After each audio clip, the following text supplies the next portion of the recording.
Hey, good afternoon, everybody. It's Robert Phoenix. I am back once again. It is Friday, and as you know, on Fridays, we open up the channel here. We bring other people on, and the first Friday of the month is reserved for our good friends, the Crimis, and they will be here joining me momentarily. Thank you and for being here, and welcome to another edition of the Friday FARcast. And we have a lot to untangle, uncover, recover, deconstruct, reconstruct, and unpack. So they'll be here in a minute. Let me see. What do we have here? We've got Z's in the house. What's going on, Z? T. Jordan is here. Natalie Remington. Hello, Natalie. Mimi. Good morning, Mimi. The snake is here. Snake Jones in the house. Good morning. There she is. Ashanti Edwards. Ian Barber. 10 Dragon 14. Christine Mose. What's happening, Christine? There she is. Kestrel, Fifth Wall Radio. And thanks, by the way, Kestrel, for that interview with Laura Eisenhower and Nick Angeli, Buffalo shaman guy. Very interesting. We'll talk about that today. Jennifer Fitzgerald, what's going on, Jennifer? Unicorn your way. Hello from Sedona. Hello from the Hill Country. Dave Olmstead in the house. Hello, David. Hey, there's Ryan. The lovely and talented Jonas. Lisa Marie. Theo DeBoer. Look there at Emergo. That's quite the title. Welcome. Craig Corporon's here. Debbie Manning. Hi, Debbie. Half Q. Hello. Amy M. Woda, Ohio. Hey, Amy, what's going on? Nice to see you. Alabama Barbie. JMP Love's in the house. Let's see. Claudia Chanda Sparkles. Hello, Chanda. Good sparkling day to you. Misty Miner, America's Quilt. Agent 21. Of course, there's Lil. Here's Scrubbies. Tamara, hello. Tamara. Jennifer Rubin, our resident movie star. In chat, hello. MNLR, thank you for this platform. Your work is valuable to the collective. You're welcome. Let's see, who else do we have here? Ferris, what's going on, Ferris? Good to see you. Ralph Winter, London Calling, checking in. Good to see you. We're getting ready for a little critical mass. A little critical mass up there is Lynn, Finca Felice, Michael. Oh, and of course, here he is. He's got to be Leo rising, don't you think? He's got to be a Leo rising. You know, I was doing a reading today, same place, same position. Do you think he came in for the reading? No. Headphones on, everything talking? No. He knows that this is his time. Isn't that right? It's his time. I don't know how this cat came into my life, but I have to tell you, I am perpetually entertained. Let's put it that way. Look at him. He's in a trance now.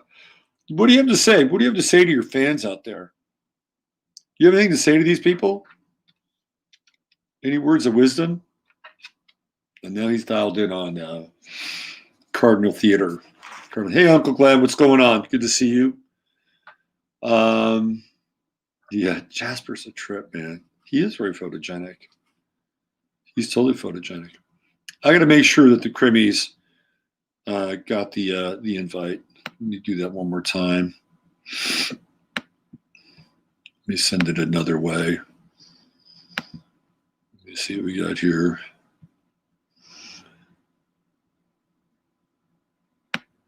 Whoops, that's not the Crimis.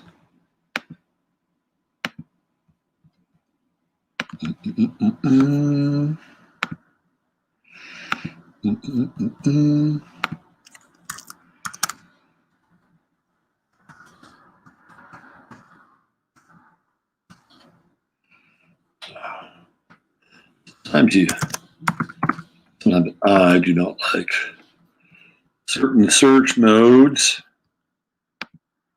And I'm just going to throw this in here. And send that off. Maybe they're in already. So I just sent that to him. Okay, who else do we have here? Anybody new? Hey, Jimmers, what's going on? Good to see you. Natalie Remington, yeah, those cat eyes, right? Jasper's a trip. The vibes changed drastically over the last 24 hours. Yeah, I'd say so. I'd definitely say so. So just want to make sure they got it. It wants our password for YouTube. Huh. What?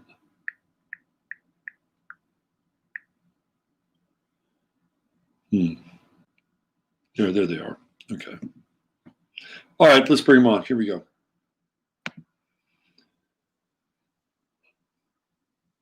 Hello, Steve and Chris. You're only partially in the screen right now. I could only see your chair, one chair.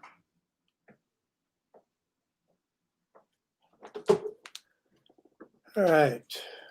Let's see. You're in, by the way. Hey. We're live. And you've got to reset your camera because I can only see your right shoulder.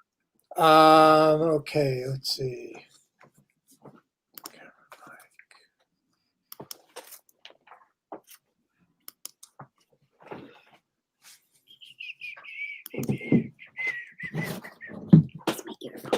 That good? Yeah, I think now we've got only half a Chris. I don't see where I can. So you either need, I think you need to put your camera back further, or you need to sit back. Yeah. All right. Well, let's see. Wall is the issue in going back. You can sit back a little bit. I could sit in his lap. Hold on. Anyway, we can just kind of cuddle up or something. Here we go. I just made an adjustment. Oh, great. Yeah. Now you're all set. What are you drinking there, Steve? I'm drinking some Ethiopian Draconic. That sounds something like you would drink. It sounds. It's my favorite low acidity cup of brew. Cool. So yeah. Actually, it's a gift from Cheeky Monkey. Yeah. Oh, really? Nice. That is nice. Yeah.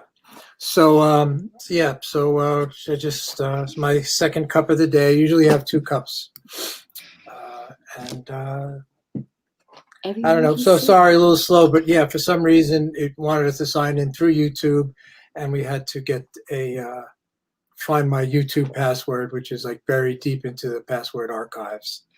That's weird. So anyway. Well, what's happening, you guys? I mean, we were just talking a little bit before the show and kind of piecing together where we wanted to go today. And I think a lot of people are having the same experience, piecing where they want to go, piecing where they want to go at this point, and trying to assess the collateral damage that's occurred in the last 72 hours. And I thought, we did a pretty good show yesterday with Ryan. Yes, very nice. And trying to really quickly gather together some immediate pieces, which obviously were quite troubling.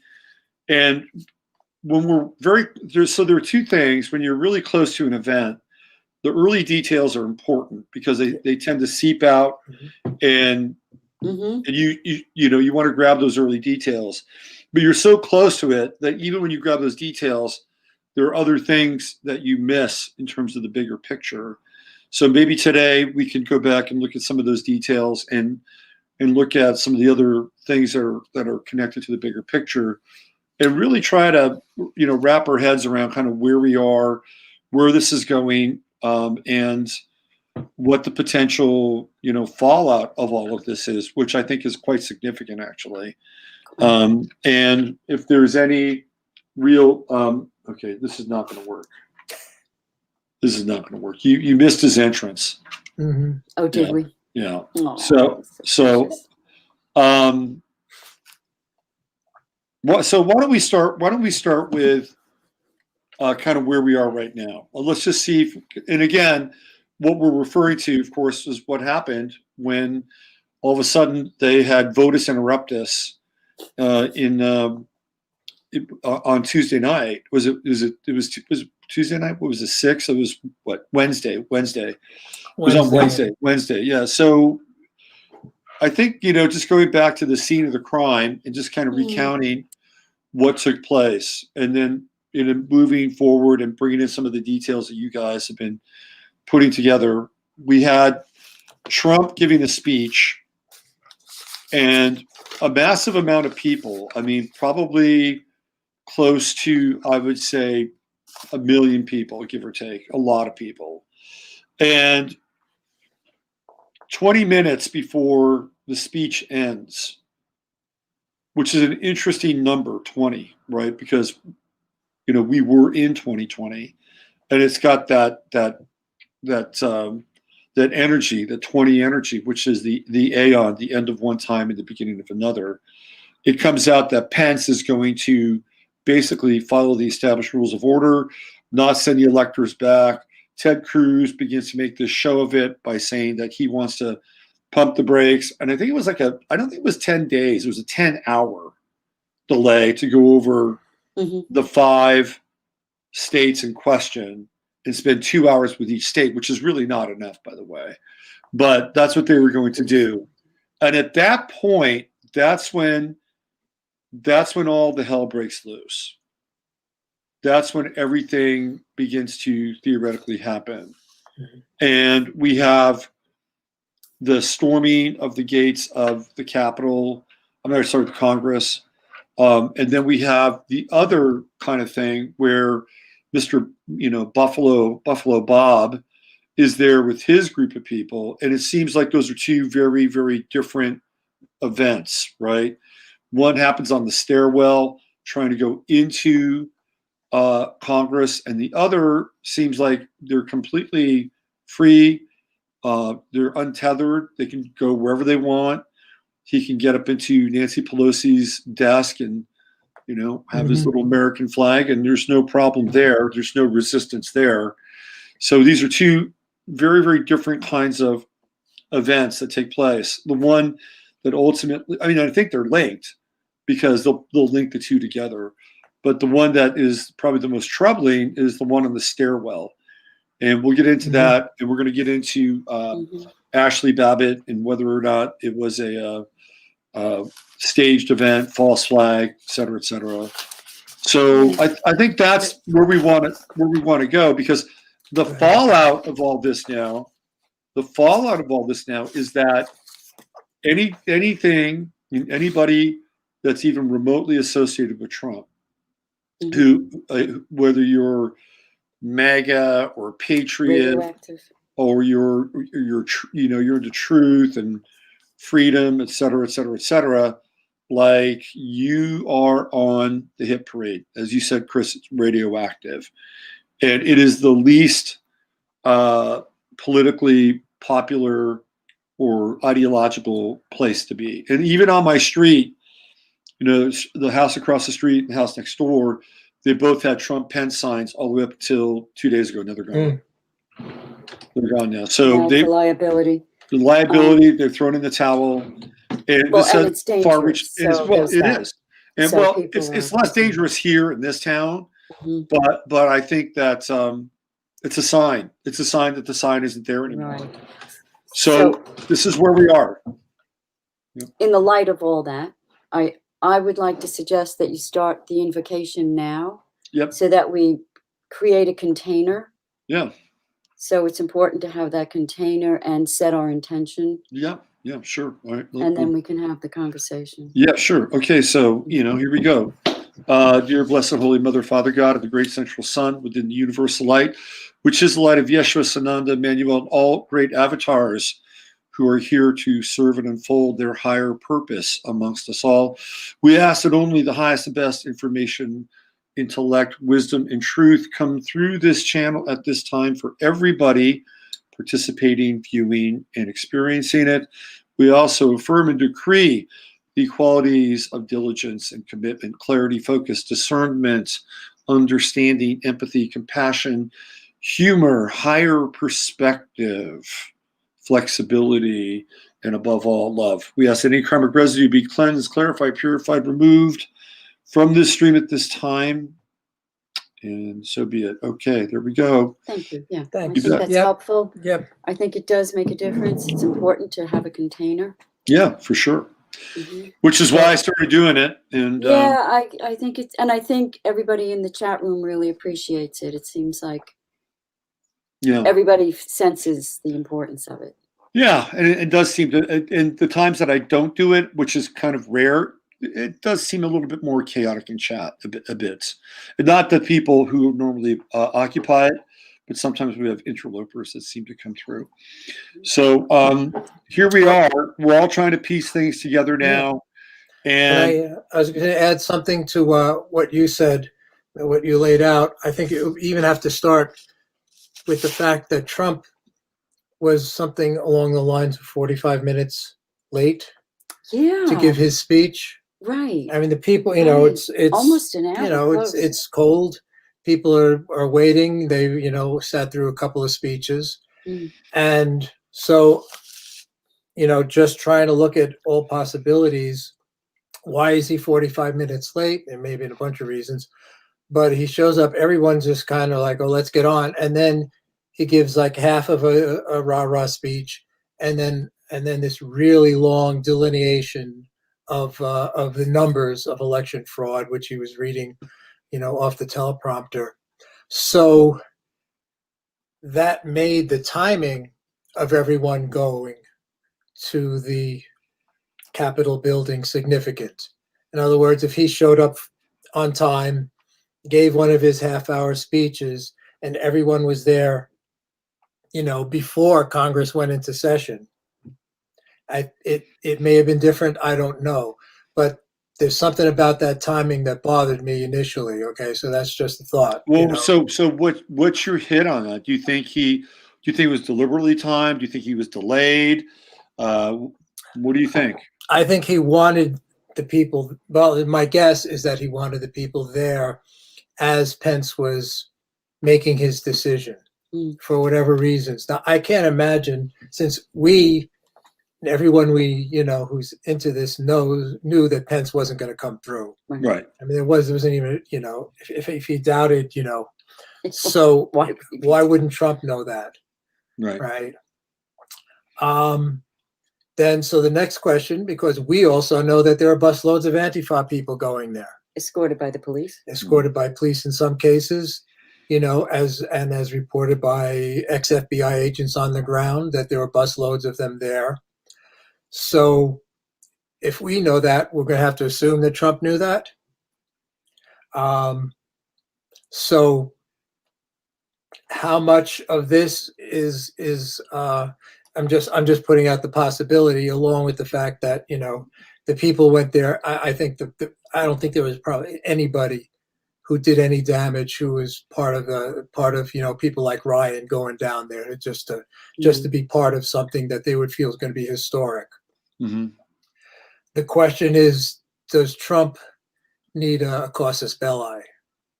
Does Trump need a cause, to bring about this, this supposed possibility of a military takeover to, do the great cleansing, so to speak? Well, if we're looking at this in terms of, like, say, a poker game, the stakes just keep getting higher and higher and higher. Like, you just keep pushing more chips in and more chips in and more chips in. I'll see you, I'll raise you, I'll double you, right? So now we're looking at, January 20th now, and of course this is part of the 20. Right, and it's part of the game. They want to be able to get as many people engaged energetically, and Brandon O'Connell, who I like most of the time, although some of his videos now are more self-congratulatory and sort of always dissing people like Whitney Webb and Rick Wiles, who probably need some criticism. But he said this, and it actually, was something that was going on in my head, is that this whole thing seems very staged, like a WWE wrestling event. And of course, there's that video with Trump, at a Vince McMahon WWE event, or T or F, I forget which one, or whatever. And he's actually wrestling Vince McMahon. So, Trump has this pro wrestling thing in his background, and it just keeps feeling more and more like this pro wrestling event. And Trump is now the villain, right? And there's always the villain, the guy who plays the role of the villain in pro wrestling. And now you've got this tag team against this, this villain, and who's lost members of his tag team. So now the stakes are really high, and people are all sitting around, okay, well, we know we've exposed everybody now, right? Isn't that the plan? The whole plan is like, well, right. we've exposed everyone. And now that we've exposed them, we can flip it and flush it.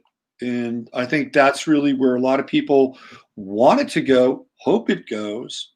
Do you think it's going to go that way?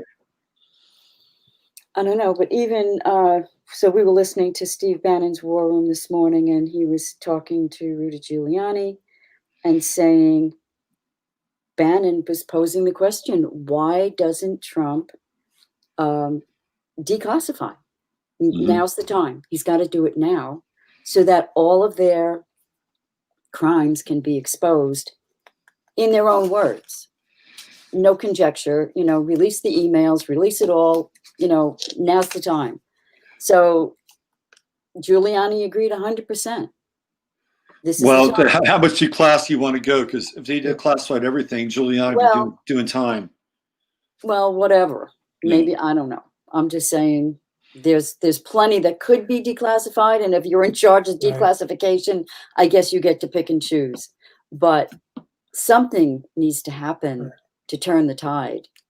And does he have the apparatus still to actually declassify at this point? Why does he have people in the departments that have that stuff? It's not like Trump has the stuff on his computer on the White House desk. So, well, it depends. I think if he had, and based on who he's had around him, and what I would sort of frame as, I don't know, incompetence. I just get incompetence at a certain level. But if he had people around, like Stephen Miller is actually a really crafty, smart guy. And Stephen Miller would be somebody that would say, hey, look, let's get as many of these files as we possibly can, probably, early in the game, and let's, make copies of this stuff so that we could have it on the side in case we ever need to flip a dead man switch or something like that. Because there would be a possibility that they would never have access to these things.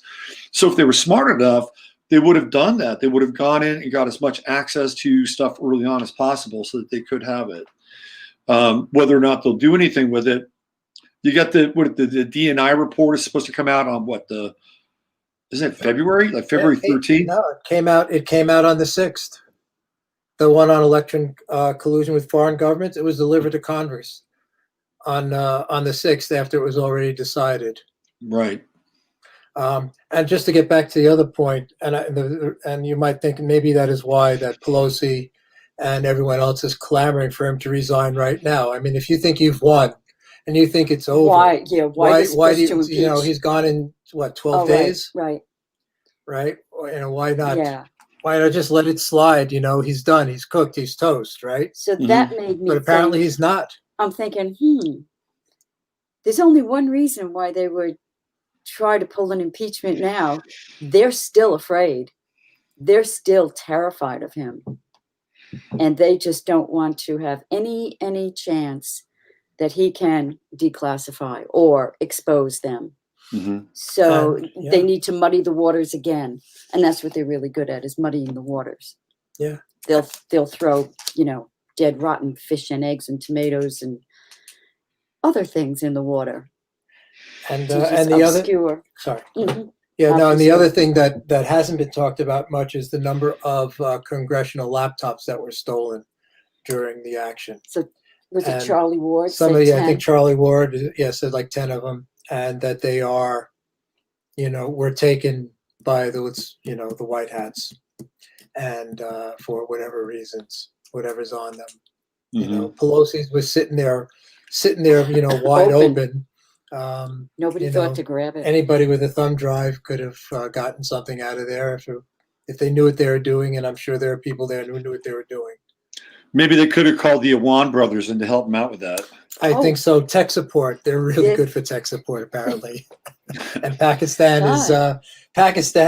one of our. Where's George Webb I when think you that's need where him? all that money. The money was probably going. That money in the stimulus package for Pakistan. I think that was heading into the Awan's bank account. Right. Right. So yeah, I've heard the laptop. I've heard about the laptop thing that they've got some of these laptops Right. that they cuff through the chaos and them going into their underground little cells. Did you see their gas masks? You see pictures of their gas masks? I saw only like one person in it. with Yeah, gas not a lot of mask. them. No. You mean the congressmen? They had these like Oh, these, yeah. these baggies over their head. Have you seen those No, I things? didn't see that. No. Yeah, pretty bizarre. It's like we were just living in bizarre You want to world. talk cowards? Boy, they turned tail, didn't they? No, of course they're all cowards. No, I mean, some might have a little bit of a spine, but now that basically they've contaminated everything associated with the recount, the vote, the people that want it, you're going to have even Chip Roy, who is theoretically a decent guy, whatever, from here in Texas. He voted to certify it. He said, I know I'm committing political suicide right now. And he said that before he voted. And he's probably right. He's committing political suicide. And it is, and really it is the end of the republic. I mean, we are coming into that Pluto return for the United States. And we're at the end. We've been at the end for a while now.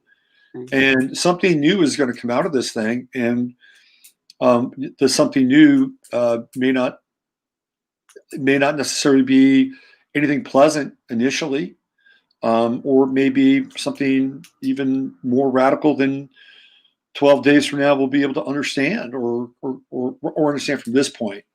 Because there is this still lingering possibility that Trump could pull the switch and do the insurrection piece, but he would have to have an overwhelming amount of evidence, and he'd have to have a format now and a forum to be able to deliver that. And they've cut off all those avenues for him. So didn't I hear that he went to Abilene to a secure military base? Yeah, and is he still there? Well, that's the question. Now, some people said he was at Camp David. And Camp David is where they do the cloning operation, theoretically.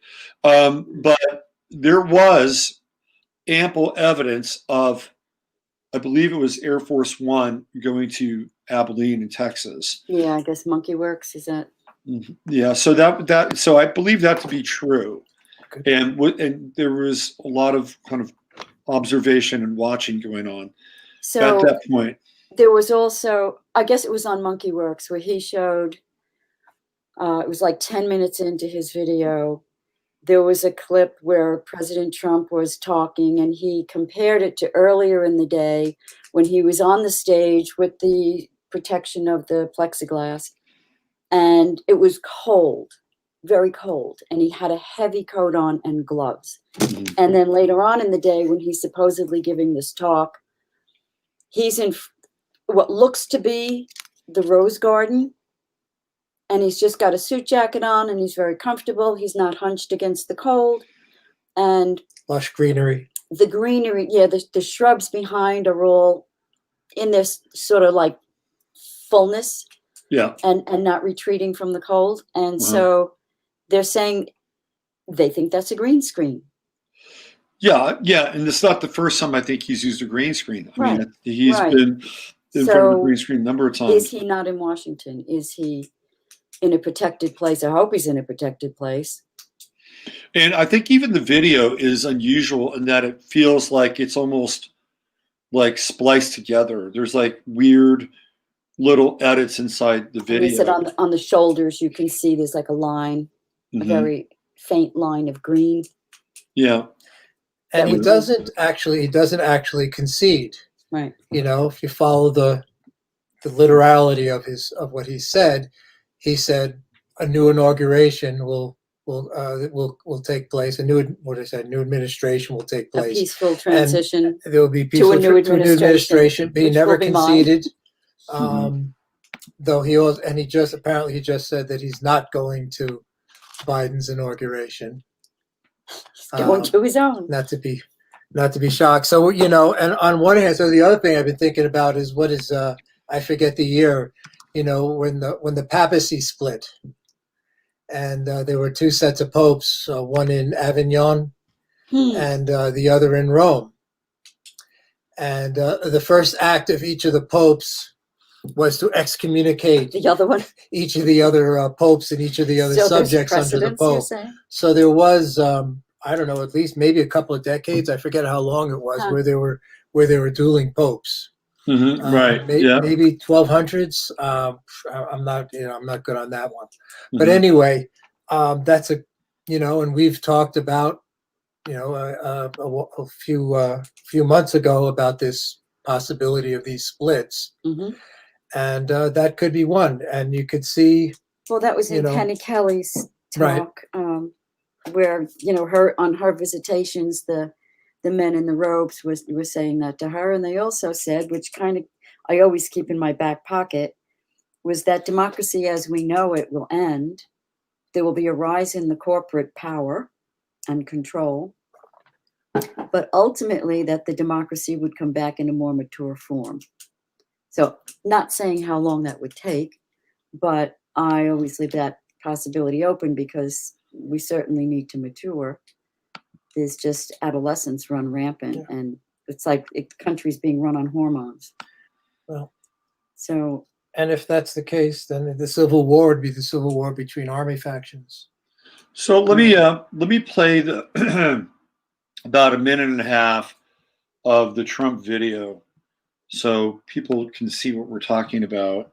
And this is where he's condemning the violence that was perpetrated in the halls of Congress. One second. I just want to make sure. Okay, so this is. Yeah, give me one sec here. Here we go. All right. So you can see where he completely looks like a cutout here. Like this is a total green screen. Right. There's no depth. This is not the one I was referring to, but go ahead. Yeah, this there's no depth between him here and what's behind him. So this is him condemning the mob that attacked the Capitol. So this is from the 7th day after. Here we go. I would like to begin by addressing the heinous attack on the United States Capitol. Like all Americans, I am outraged by the violence, lawlessness, and mayhem. I immediately deployed the National Guard and federal law enforcement to secure the building and expel the intruders. America is and must always be a nation of law and order. The demonstrators who infiltrated the Capitol have defiled the seat of American democracy. To those who engaged in the acts of violence and destruction, you do not represent our country.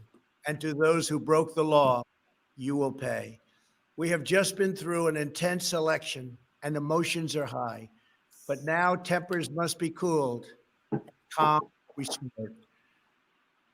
Now Congress has certified the results. A new administration will be inaugurated on January 20th.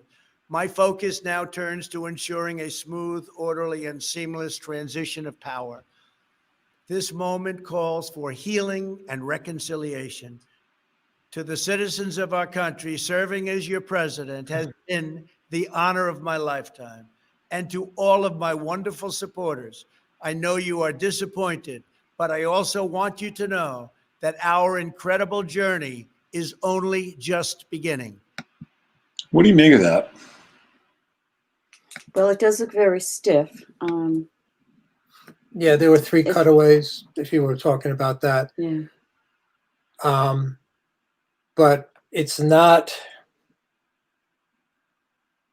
Yeah, it doesn't have like the ring of a concession or I'm ending this now or whatever. It just. But it doesn't also have a ring of like affirmation either. Yeah.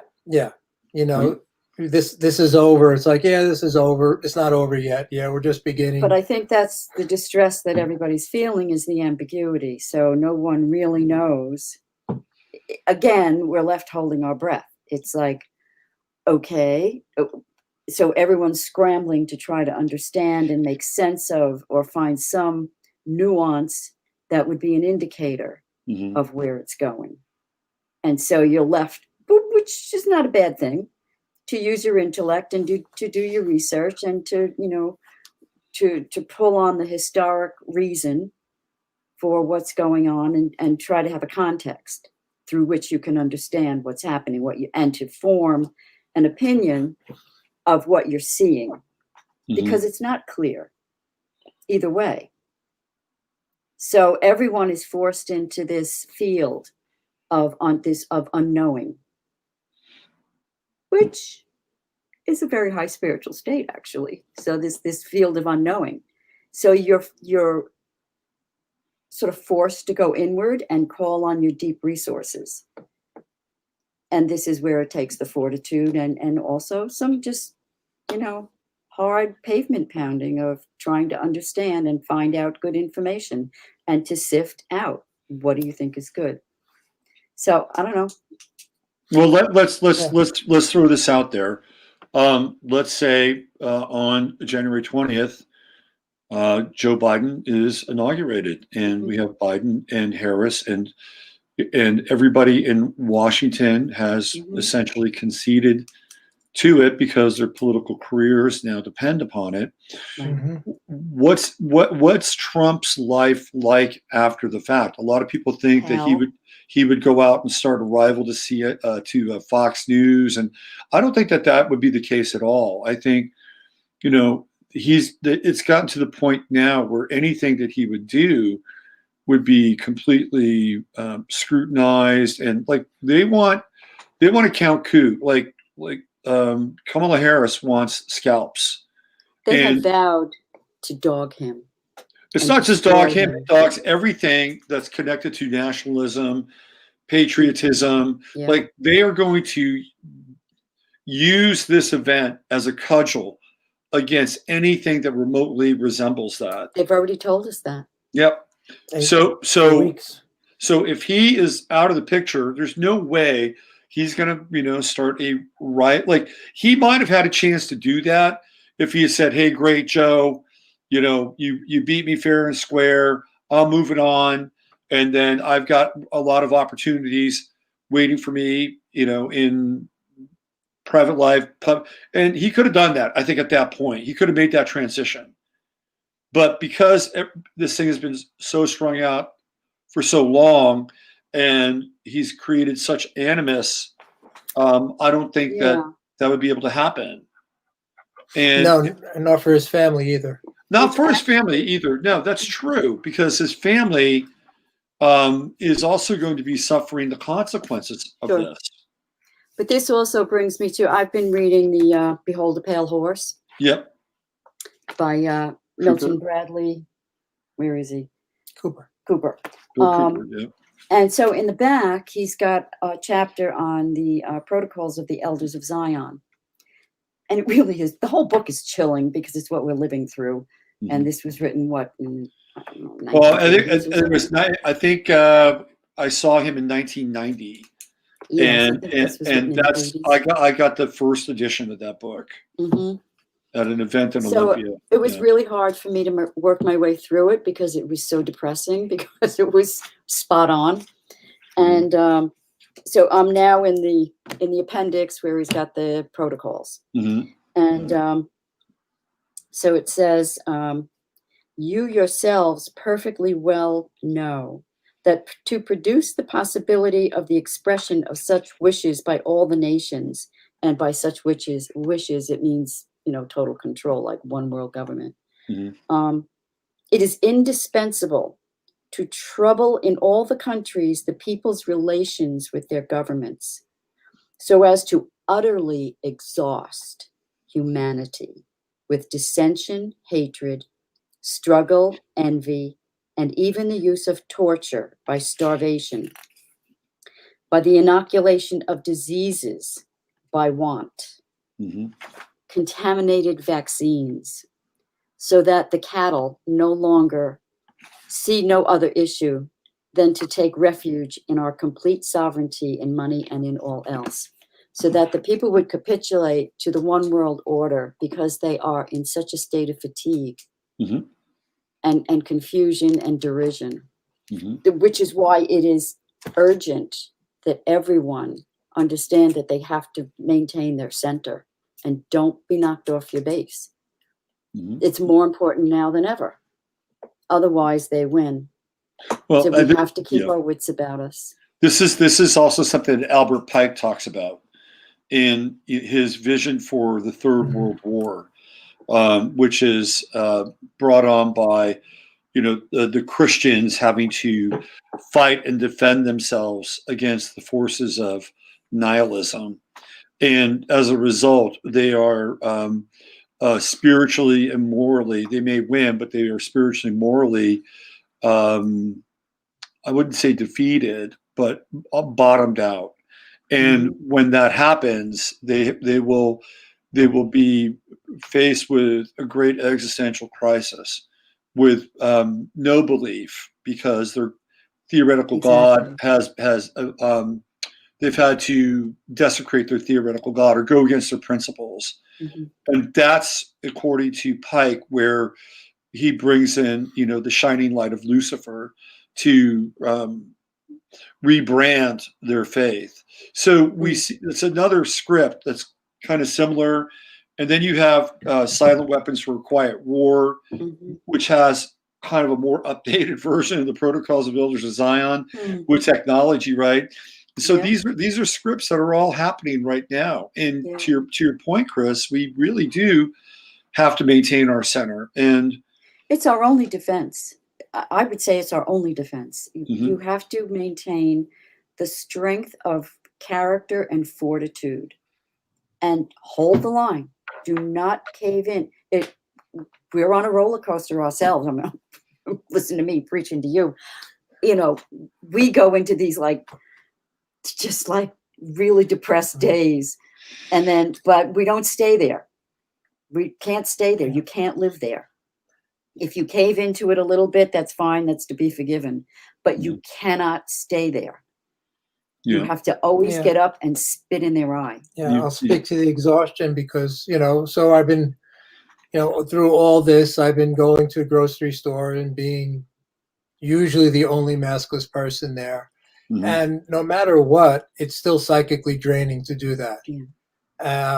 Even if no one bothers me, just the fact of it, just the existential fact of it is just psychically draining for me. And I've had to take 3 weeks off from going to the store and just having shit delivered because I just need a break because I'm just psychically drained from it and I need to take a break. And you got to do that. You just got to know when you need a break, and know when you got to come back, and then then maybe a little just find out some sort of whatever spiritual thing that works for you, whether it's reading Rumi poetry, meditating, or something like that. You got to get back because the war is always within. I'm at the other end of that spectrum. I like going into the store without a mask. Well, we're different that way. Yeah, I know. I mean, to me, I feel like, and I know this is hyperbolic, but I feel like a god when I walk into a store without a mask. I do, and it's like, I'm like, I got a power you guys don't. Okay, and you're missing out on this thing, and That's a really good way to look at it. I have compassion and pity for you, and I like sticking my chest out, and I'm into it, man. I like it, but then again, I'm fairly rebellious in that way. But I understand your point of view too, Steve. Because if I wanted to, and I wanted to just sort of drop down from my Mount Olympus inside of HEB, I could feel what you're feeling, because it's quite demoralizing seeing all these slaves, walking around. It is. It really is. And it's like, Jesus Christ, is this the future of humanity? And I'm thinking, and I'm just like, you're all buffaloed, man. You've all been buffaloed, and it can become very demoralizing. You've all been played. Right. And when I was very young, I was very empathic. Mhm. And I think Catholic I think you school still kind of are. slammed the crap out of that for me. But it seems to be returning in the last few years, and maybe I need to learn how to shut it off. So I'm just feeling their existential fear, as I'm going through it, and I also have entered the store with your attitude too, and admit that got off on it to a certain extent. So I'll cop to that. You have a smile there. No, Yeah. I think I wouldn't say it's a position, but I think your signal, call it a signal. I don't think I've been reading the comments as you've been talking about it in chat, and I think it is a common signal that a lot of people in this chat actually identify with, right? And that this is a very empathic, sensitive, open, intuitive kind of group, and I think it takes a lot of courage to be able to maintain that in a time where everything around you is assaulting that kind of sensibility. So just what you shared, and I could see this in chat. You'll see if you go back in the replay and say, We will. "Thanks, Steve. I feel the same." So there's a lot of commiseration and a lot of identification with where you're at. So these are not easy times because of that. And yet we have to continue to build permeable armor and continue to move forward, like what you're saying, Chris. So to use that metaphor, I like to go back to the Bhagavad Gita because it takes place on the battlefield. And it's the family of Arjuna's family is the Kurus. So it's Kuru Kshetra meaning field. So it's the Dharma, field. Dharma Kshetra. Too. So I know you get there. Sorry. Well, I did forget that. So it's Kuru Kshetra, Dharma Kshetra. So it's the field of the Kurus where this battle is taking place, but it's also the field where Dharma is played out. So Dharma or lawfulness is called into play. It has to be part of Act 1 through to the end. You have to always live your Dharma. Now, Arjuna is reared as a Kshatriya warrior. That's the class that he's from. He's not a Brahmin, he's a Kshatriya. He is a warrior.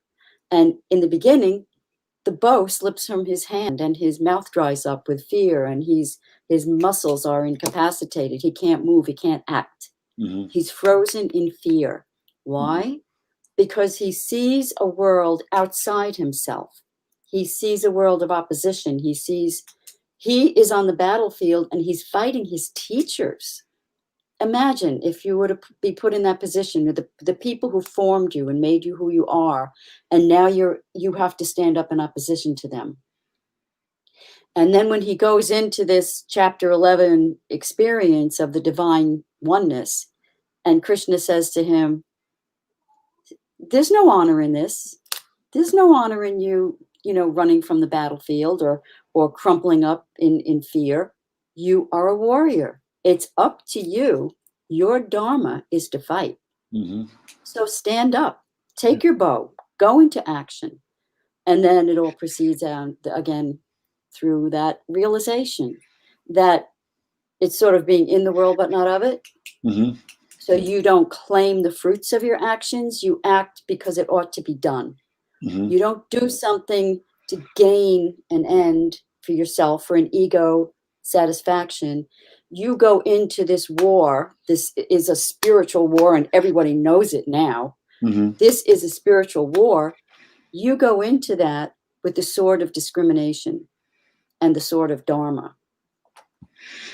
No one is born and no one dies, is what Krishna says to him. But you need to act because that's your Dharma. And we always have to be reminded of it. It's there if you want to read that script, but to live it takes courage.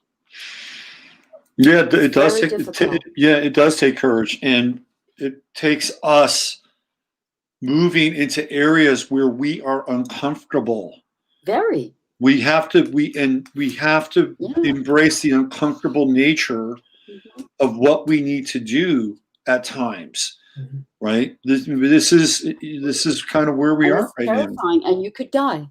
And, That's You right. and, could die. the courage is buoyed and born of some sort of spiritual insight. And I'll say, like, the couple of times when I've been gifted with, some sort of spiritual state, it was concomitant with this feeling of no fear. There was absolutely no fear in the experience, and any anyone who's had that knows that it's just all of a sudden because you don't realize the fear that's been operative the whole time. That's right. You don't always recognize until it's That's a good gone. point. I Right. remember when I quit smoking, all of a sudden this fog lifted, Mhm. and that I didn't know was there. Yeah, Right. good. Right. That's good. Right. Yeah. And that's why this. That's a really It's good really point. important to be focused on that, and because the spiritual and the practical are the same, because the Mhm. spiritual, it only makes sense in this world. There's no other you know, use for spirituality than it practicality. doesn't matter if if you're some sort of eighth dimensional being. Fine, good for you, but this is where we are. Mhm. Yeah, our teacher used to say to us, we're practicing circumstantial yoga. You're practicing yoga in circumstance. That's what it's for. It gives you a framework. It gives you a direction. It shows you how to act in any given situation. Mhm. That's invaluable, because oftentimes we're kind of flummoxed and we don't know how to act. Where do we go from here? How do I act? Well, it gives you a blueprint of, always act in this particular way toward the good. Well, I think if we're connected to the moment, that the moment will arise and we'll know what to do and how to act.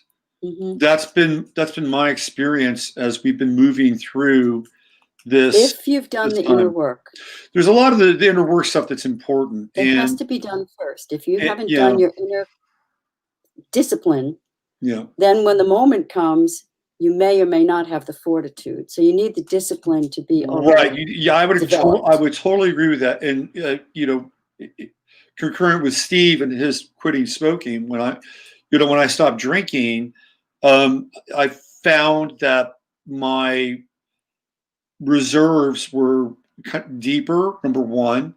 Number two, like you, I felt like this fog had lifted away from me.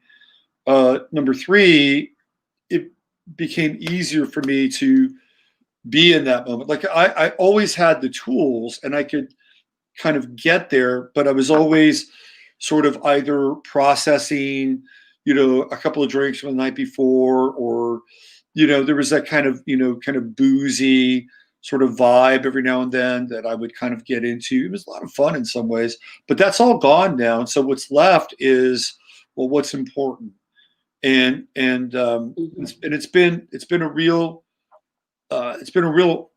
awakening for me, and I knew I had to do it. I just didn't, and I was doing it really for health reasons more than anything. But the result of that was, okay, here we are, and I'm really glad I did, because I wouldn't want to be drinking now. Yeah, and I would have been really pissed off too if I was drinking, all of a sudden the bars were closed. Like that would have really. Right. Well, no, luckily the decision would have been made for you. Luckily, dispensaries and liquor stores are essential. Yeah. Even amidst all this, they don't want people to get really mad. Even in Soviet Russia, you got your allocated bottles of vodka, right? Yeah. Right. Yeah. They were going to make sure that they could sedate you, because you would need to be sedated living in an environment like that. Real quick, and we'll move it on to another topic. I just wanted to share that I've done some work with the Draconic Chart in astrology, and I want to do a webinar on it at some point in the future. And when I first uncovered my Draconic Chart, I was surprised to find that at the Draconic level, or the soul level, because it's a chart of the soul, like I'm an Aries, and it was really interesting because sometimes I feel like I'm born a Virgo, whatever, but I don't always feel like I'm a Virgo. So when I dropped into that Draconic Chart, my midheaven is Aries and my sun is in Aries. It's like, okay, so now I'm tapping into like the Aries version of my soul, right? And this is kind of what I'm here to do now. And I think if people are interested, I think the Draconic Chart, it can offer some unique insights into like the deeper areas of who you are and how you can access certain things. The planets are all going to stay in the same places, but they switch signs. It's a very interesting exercise. So, I'm not understanding what is that referring to? Draconic? Draconic. Yeah, Where does the word come from? Well, yeah, Draconic is Draco. But it's where you take the true node and you put it at 0 Aries. And then it's a calculation between where your true node is and where the true node in Aries is, and then the amount of degrees between the two, right, is calculated and then subtracted from the ascendant and all the other planets. So for some people, if they have their true node in the first 15 degrees of Aries, like their natal chart and their soul chart will be very similar. For other people, it's a bit different, and you can have a very different picture of a deeper inner life. And when I found that, discovered that, I was like, well, that's kind of interesting. And yeah, well, it does. And not that I'm an Aries in my life. I have no planets in Aries in my chart. But I think this is what happens when, and again, this is just my own experience. This is what happens when you drop down into that soul level, and then these other potentialities begin to rise up, and then they become kind of more active in one's like daily life or the life that you participate in. So that's another thing that people can look at. And for me, when I found that out, I was like, oh, wow, I've got that. I can see that in you, though. It's interesting. You've got warrior energy for sure. I do. I'm not. At least when you go to ECB. Well, I mean, I do, but it's not like, I'm not a big fighter or anything. I've never been a big fighter. I don't think it means that. I think it just means someone who's willing to defend and fight for truth. Yeah. I think that's warrior energy. That's like samurai or kshatriya. Yeah. So it's just another way for people to begin to maybe understand at a deeper level what they're pretending. Maybe I'll do a thing on the Draconic Chart, just a little touch on Sunday night. I think that would be nice. But let's talk about some of the things that are happening now. Okay. Yeah. You guys sent me a bunch of emails, and Chris, you brought up something that was very interesting. And this comes from, guess what? They took that post away. I know. Wow. I know. The one, the interview from America Can We Talk? This is the Federal Reserve secret taxpayer funded 12 trillion bailout. Oh, what? Yes. Did I send you that? Yes, you did. It says billionaires. Really? Yeah. I don't remember that. Also, I thought you were talking about the interview with Maria Zach. Oh, because that's gone. They took that down off YouTube. Like, you mean the phone call thing? Well, it was an interview on America Can We Talk. Mm-hmm. It was after the phone call. It was after the audio release a couple of days back. Mm-hmm. This was yesterday. It was on America Can We Talk, and she was interviewing Maria Zach, who gave the whole outline to the whole thing. And talk about the island. Oh, you're talking about this. Okay. Yes. So all right. I went to just go click on this was interesting. This story, and guess what? Now it's gone. Really? Mm-hmm. Huh. Okay. Well, I found this of interest. I don't know. I can't remember now how I came across it, but apparently there was a meeting that took place on a place called Sea mm-hmm. Island in Georgia, off the coast of Georgia, or on the coast, like a stone's throw from Jekyll Island. Mm-hmm. And the meeting took place, what is the day? It's March 3rd through 6th, 2016. And it was senators and congressmen and big tech giants. And they were putting their heads together. How can we stop this Trump train? How can we stop this man from getting elected? Do you remember the names? Well, the names are all written right there. Right. So we got Tim Cook, Larry Page, and Sean Parker, Elon Musk. Yeah. Yeah. And then we have Karl Rove, who's a total Traitor, cock.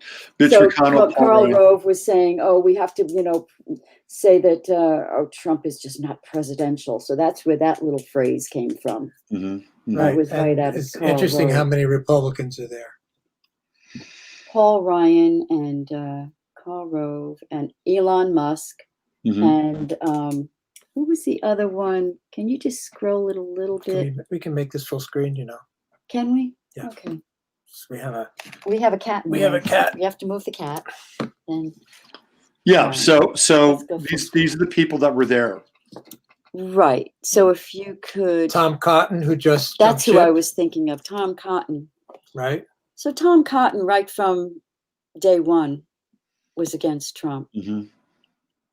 Just really, these people need to be exposed. Mhm. Yeah.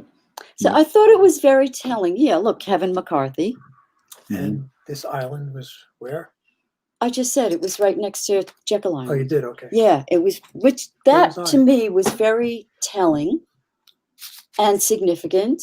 And also the connections that are coming out now between the state of Georgia and the Chinese Communist Party. They are up to their eyeballs Mhm. with the Chinese Communist Party.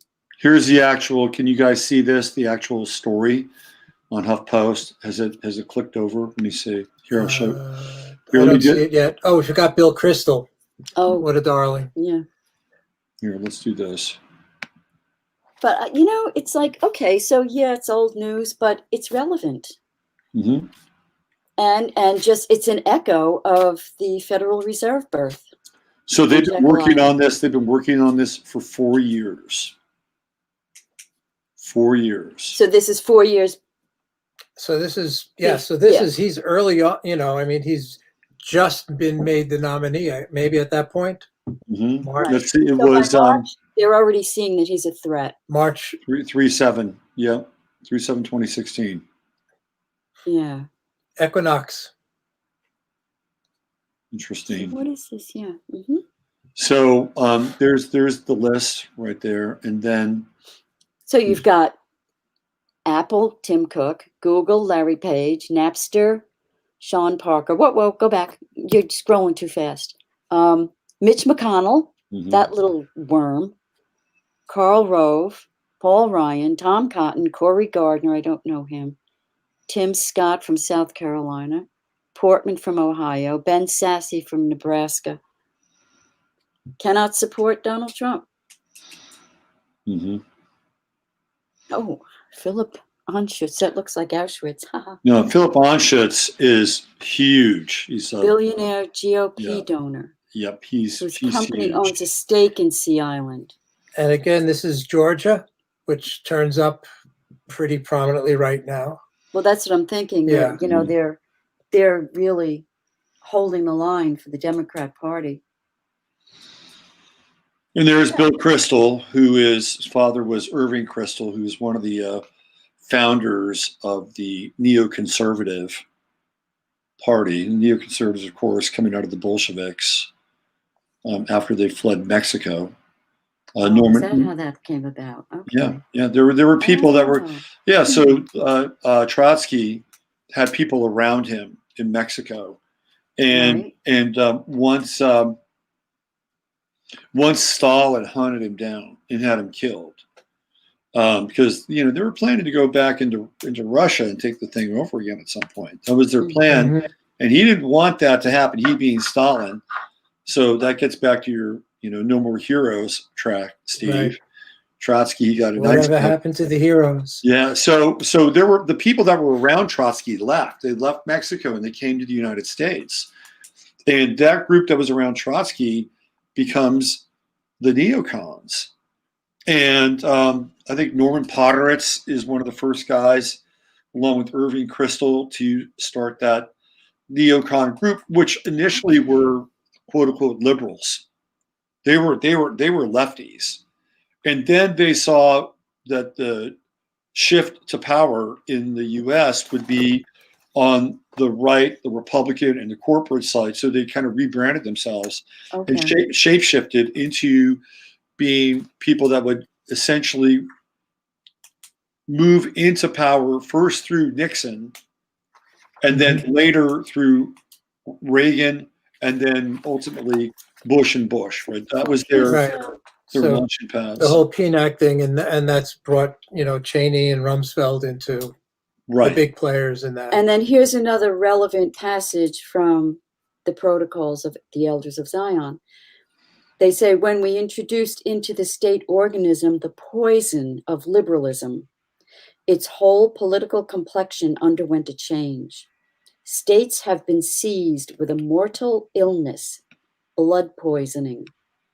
All that remains is to await the end of their death agony. This is really, it's all there. It's all in the Also, as plan. an aside, great movie, Frida, about Frida Kahlo. Mm-hmm.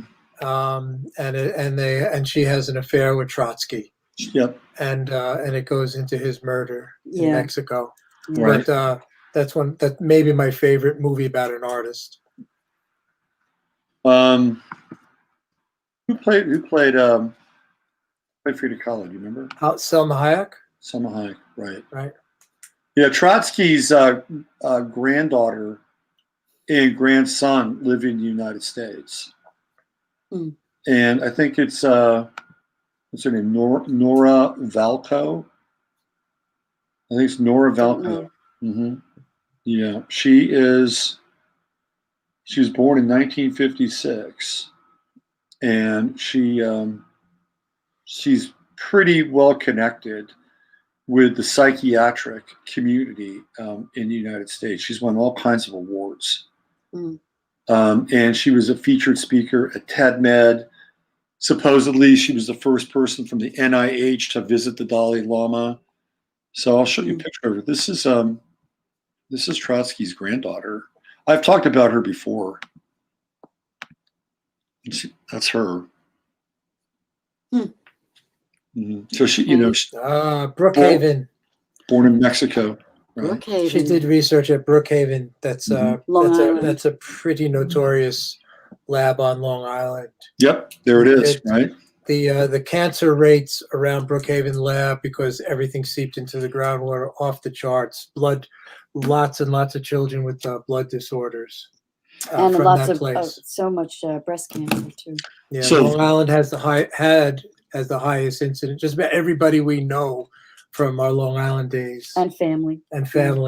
contracted breast cancer. Yeah. I mean, like Wow. 80 to 90%. That was in the mix for us leaving New York. So there she is, the great granddaughter of Russian Communist Revolutionary Leon Trotsky. So what's she doing there? Is that like a Some sort of a those camp. X-ray machine? Salute. Yeah, so it looks like an MRI. Right?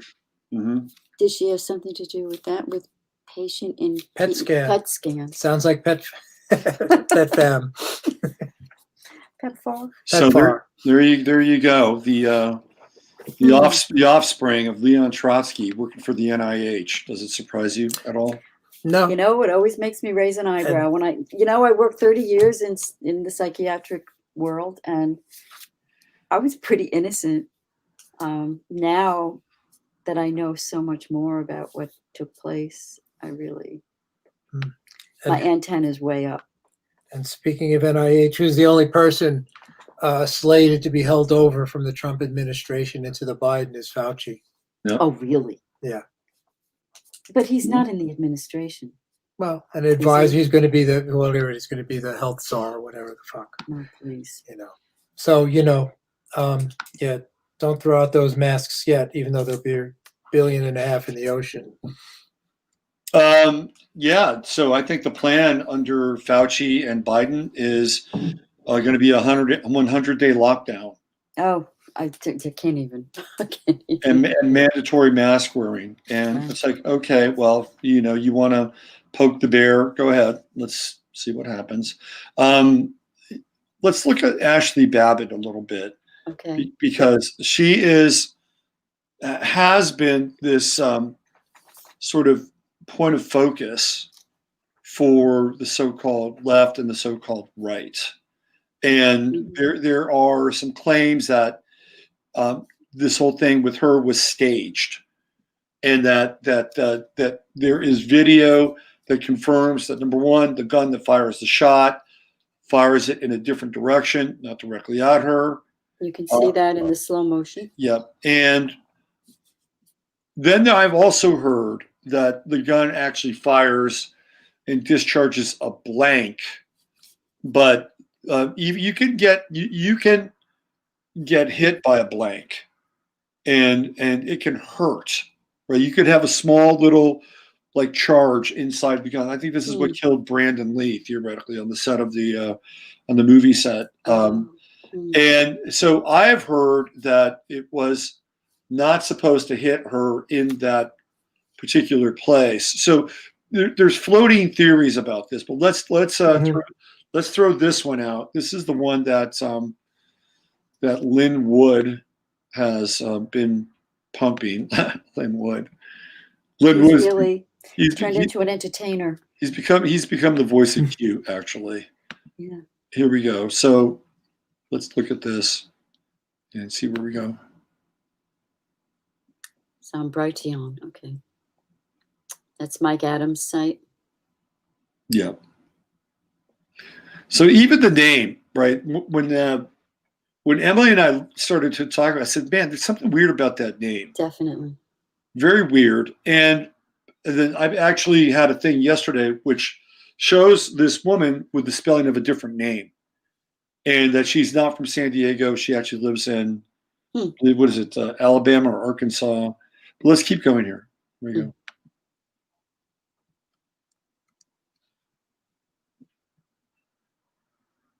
There's no audio. Oh, here we go.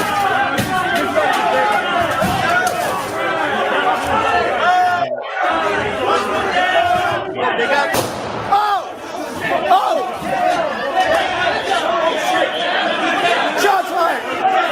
Shots fired!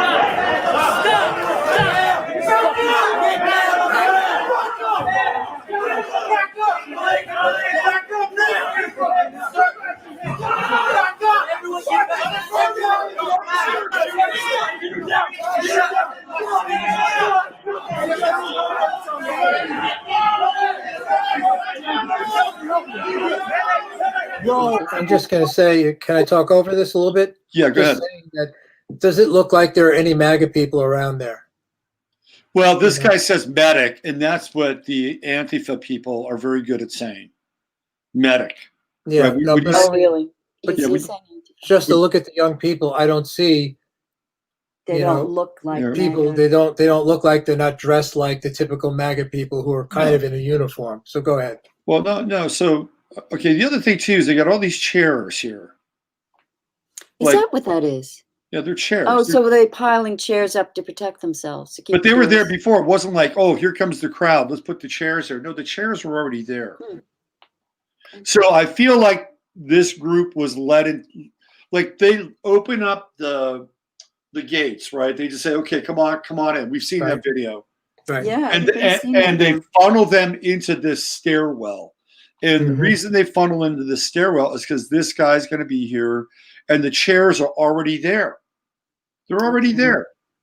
They knew that they would be funneled into this stairwell. To me, this is completely staged. Okay. And another thing, I don't know. I mean, they're just calling this a plainclothes, Capitol Oh, right, policeman. right. So I don't know how many Capitol policemen wear cufflinks.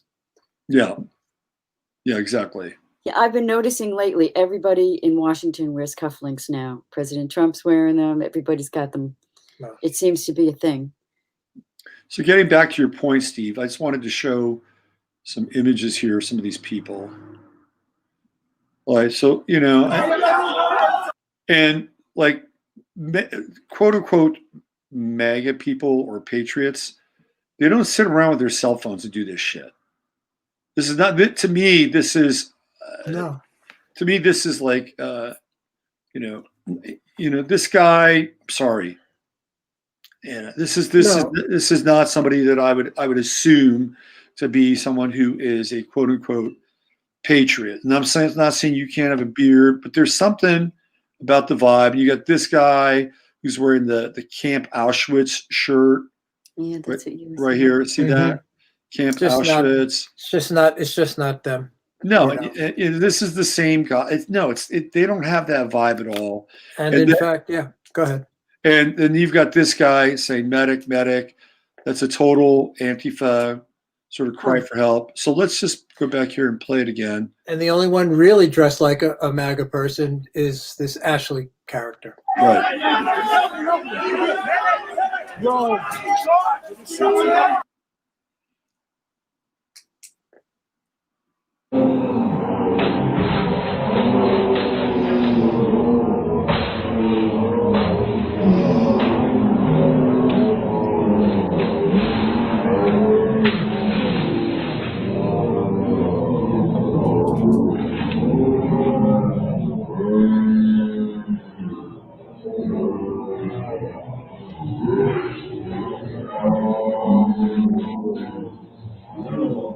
There it is. The shot is off to the left.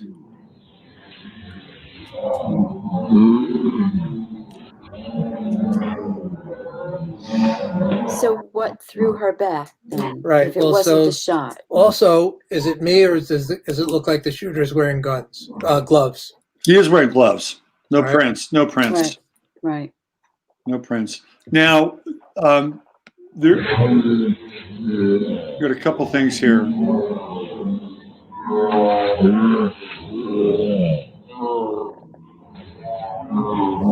Now, there are some unusual things that happen. Number one, now if you look at her left arm, this is what I talked about yesterday.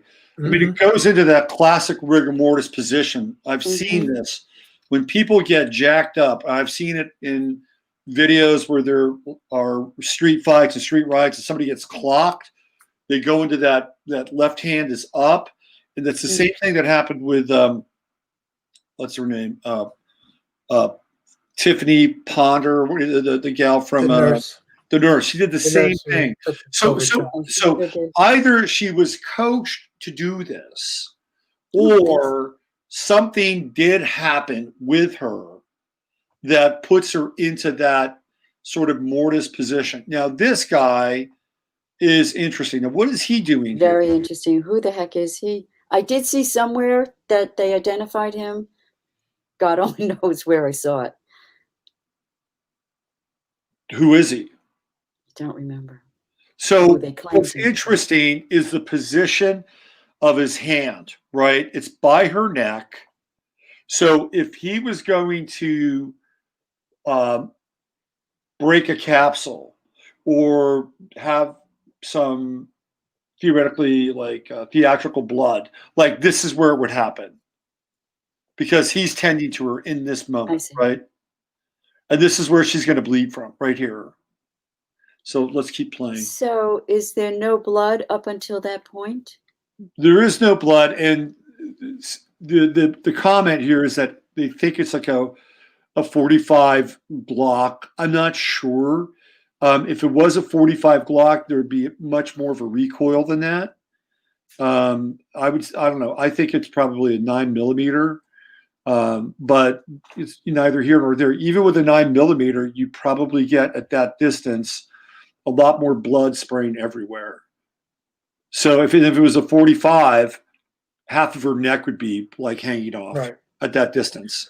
Right, it's pretty close. Right. And then as I think the video shows, the angle is not, she's standing up on the windowsill.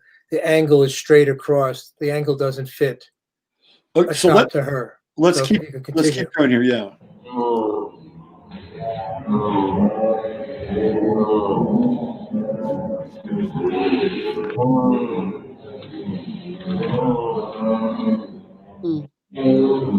There's that left hand, and it goes up into that mortis position. Mm-hmm. You know, she's either very good at that and knows that that's what she's supposed to do, or she's been concussed and is actually maybe even, unconscious at this point. Hard to say, but we'll keep going. Yeah.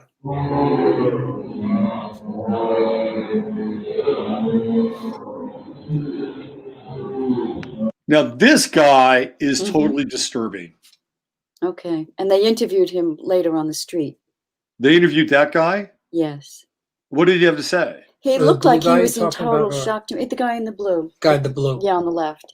They interviewed him on the street, and he looked like he was in shock.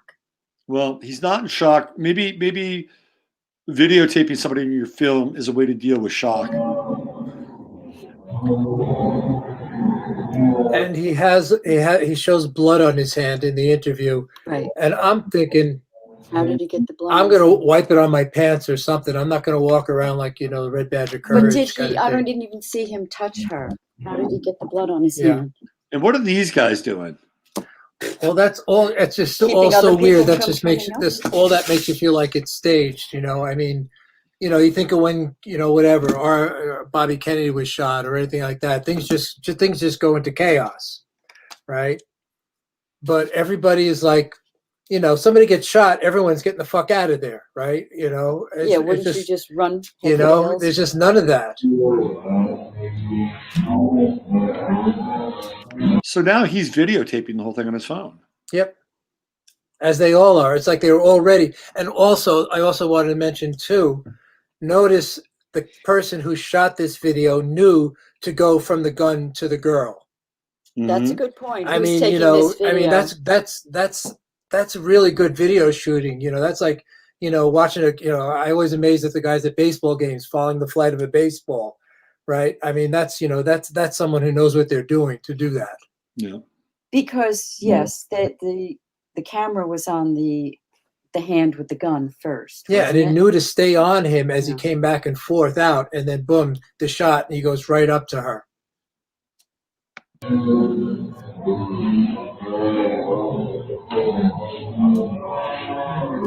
So now we see blood. This is the first time we see blood. Right. He stands up, and there's a little blood. Yeah. So I'm imagining if this were valid, it wouldn't take that long for blood to appear. It would be instantaneous, right? It's right there on Yeah. the surface.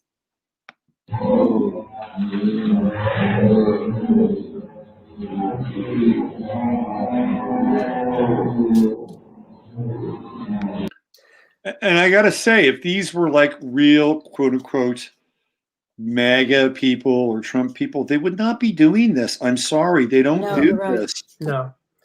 And They would try to help. right. And my next question is, now maybe there is, where's the video of her being carried out? There is none. There's just this little clip.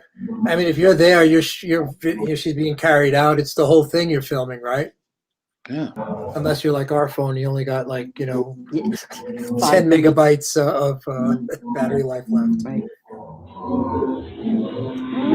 There are a lot of questions.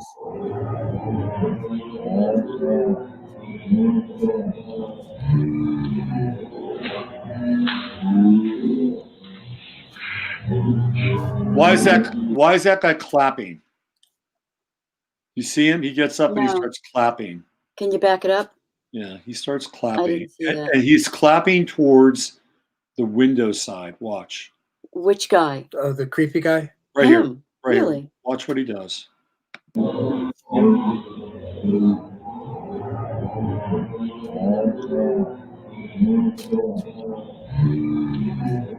Huh. Do you see that? That's curious. 1, 2. Isn't One, that two. curious? Yeah. Huh. Is that that's a signal? That's a signal. He's signaling somebody from the other side. Huh. This guy, whoever this suit guy is, he's connected to the whole thing. Well, the other guy's wearing a suit too, so maybe Yeah, they're partners. he's connected to the whole thing. So let's go back again. Here we go. Interesting. There's no blood on him. He also has a lanyard. Do you see that? This Yeah. guy's- Like he's staff for yeah, like Capitol it's- staff? Yeah, it's like you can see it. It's sort of right here. You see that? It's sort of dangling. He's got a lanyard. So he's somebody that's got an official quote Yeah, I'm unquote sorry. position. I don't remember who they said he was. I saw. What is he clapping?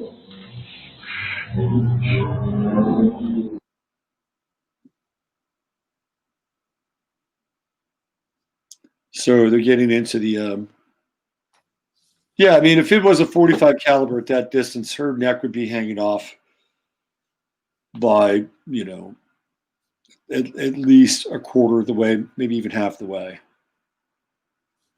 I'm not convinced it's a 45 though. Yeah, but it's, yeah, like you said, it's irrelevant, really. But yeah, so this is where they talk about the angle. You see him pointing down and how high. If you're going to shoot her in the neck and she's standing up that high, the gun would have to be pointing pretty high up. And by the way, if the chairs there are extending, even at that short of a distance, that wouldn't be an easy shot because you'd have to get it above the chairs, and you'd have to be pretty adept at firing a pistol. And even if this guy's in control, it's a highly adrenalized situation. Yes. Now he pulls the gun got away. A glove on. There it goes. Now the gun fires. That's true. The gun fires off. See that? It fires that way, discharges, and now he's hanging. Now it points it back. See, that's it right there. Yep. Fires that way, and then he points it back this way. And he does not look like a young man either. No, he's not a young guy. So what was she using to climb up? I didn't see anything in front of the window. I think she just climbed up the ledge of it. And look, they were not going to let these people in. I mean, look at the barricades there. And if this all happened so quickly, and theoretically it happened, what, in about a 20-minute time frame, really? You know, would they have known to put all these chairs there immediately? Other people in the hallway there? There are other people in the hallway. Right. They're back.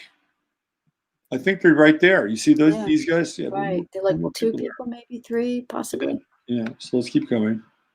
So. And there's a little bit of a crack.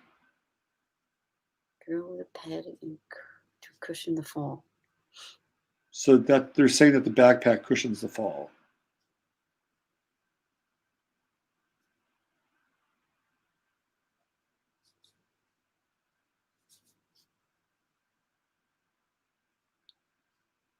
Actually, the guy in the suit looks like he cushions her fall too. Yeah. And do you have the other view from behind? There's a second video that Steve sent you. Let me see. Where there's a video from the stairwell, down looking up. Okay, let's do that. Let me see. Why did the shooter run away? Who's this guy? Because in that one, someone's shooting behind, and it's supposedly video shot by someone who has someone's name Sullivan, John Sullivan. Oh, John Sullivan, right? And he's shooting the video from the stairway right behind her. And as I recall, and it, you know, we sent it to you anyway, that you see her climbing in. It's just focused on her, and she just falls backwards at the gun shot. Here it is. The question, you know, but I now have to take another look at it because I don't recall seeing her recoil from the shot. Her body. Bust it down! See, that's right. Look, her head's bent down.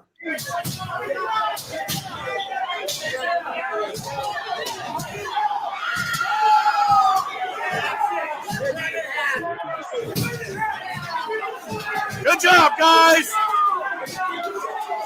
yeah. So you can see the lanyard clearly. Go! Bust it down!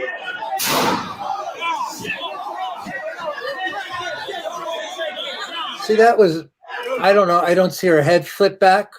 Her head's actually bent down because she's looking down, going over the barrier, right?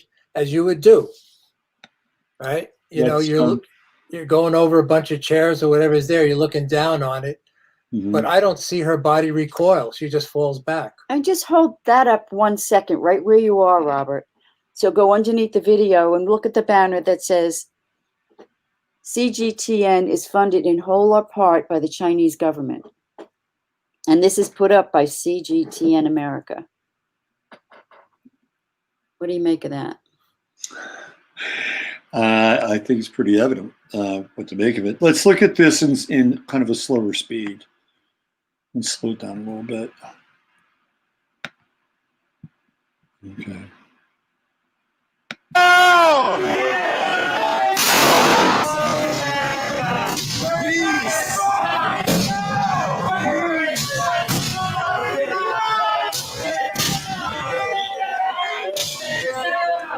So they're all looking through the windows. Yeah, and here's this guy And who's he's very official. He's got So his lanyard. he's looking in at where that guy is coming out of to Yeah. shoot. Yeah, he can see that. He's got a lapel pin on as well. Can't really see what the insignia is. Could be a staffer. Could be Secret Service. Could be but Mossad. Could be Mossad. He's right. He's got a beard. You see this? Does he? Uh-huh. He's got a beard. Oh, you're right. If he was Secret Service, he wouldn't have a beard. Oh, look at that, Right. Robert. Yeah. So he's got a beard. I'm thinking this guy is foreign national. That's my sense. Oh, interesting. Some loop into the intelligence system. Yeah. Okay. So We'll let's. have to look at it with that in mind now. So here we go. Is this her right here? I think so. Was it a kind of like Let's a watch. flag backpack?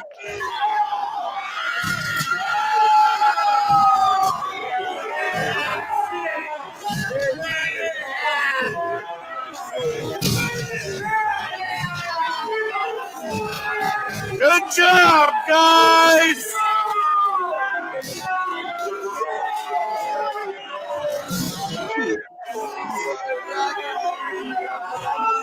Go! All right, there. Bust it down!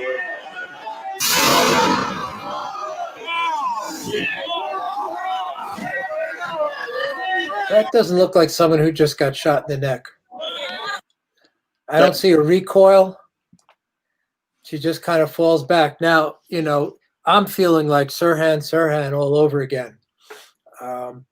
Okay. So I'm not even certain this is Ashley Babbitt. Well, that's another story altogether. And I'll tell you why I think that.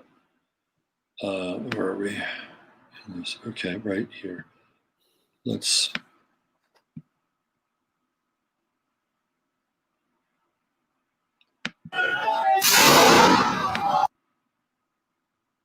And the backpack does look significantly padded. It does look significantly padded. Okay.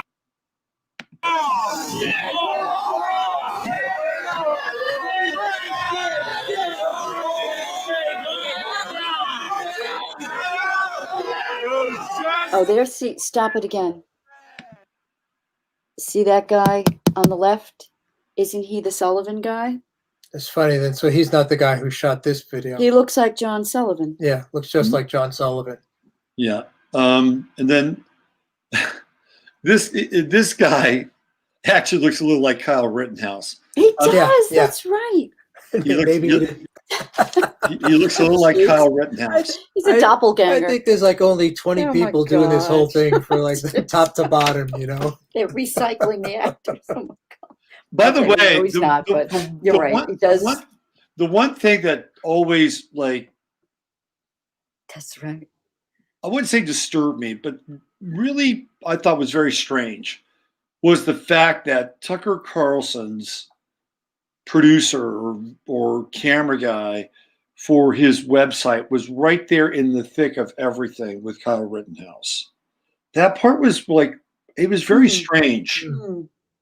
It was and something was glossed over pretty quickly. And I'm not saying that he was involved, but he was like right in the center of everything. I mean, he was there with the guy who supposedly got shot. Like he had his hand in his head. I mean, that's how close he was to the whole thing. And they had gone out throughout that day and actually followed Kyle Rittenhouse around, which is something that, again, is a piece to that whole story. Because he was Yeah. a do-gooder. He was helping out. Yeah, right? yeah, exactly. And then this Like whole thing human interest story. kind of unfolds around him. And then when you find out who Tucker Carlson's father was, Richard Carlson, and his connection to the intelligence agencies, and it's like, what's really going on here? Incest. and making NPR a government organization again. It's Yeah. incestuous. All right, let's keep going. All right. That's a fire alarm. Okay, that's a fire alarm. But I just like to add, it doesn't seem to me that they all look like they were expecting it. No one looks like they were surprised at this, that someone got shot right in front of them. So that woman, Ashley Babbitt, let's see if we can find. I think I even have something on my desktop with her. Give me 1 second.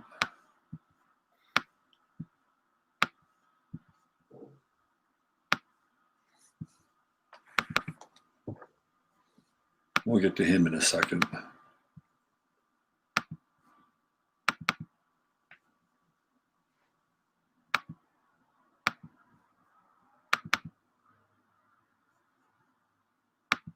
Oh, by the way, Robert, you look good. Oh, thank you. It's some days I get up and man, it's like some days I get up and I'm tired. Mm-hmm. And I'm like, okay, let's go. Strap it on. Mm-hmm.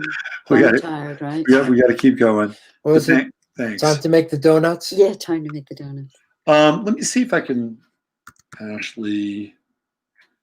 I had something on my desktop. I thought. All right. Should I read a little bit about the Mr. John Sullivan while you're looking?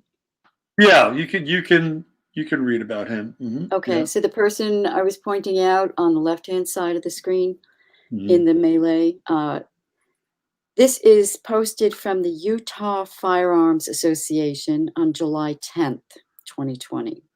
Mm-hmm. The founder of Insurgents USA, John Sullivan, was arrested today for his part in coordinating the intimidation and violence against Provo, Utah drivers. This is July 10th of last that. year. Oh, you did? Yeah, I did. Oh, sorry, I missed that. It's all right. On June 29th. The individuals who brandished firearms and shot one driver were arrested previously. His group has been active in the protests and riots that have been happening across the Salt Lake Valley.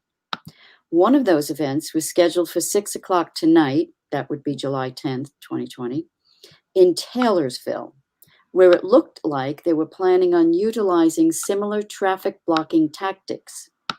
But a press release from his organization today stated the event would be rescheduled for a later date, but it's possible some of the other groups supporting the event may still show up. So what was he doing there? That's Mr. Sullivan.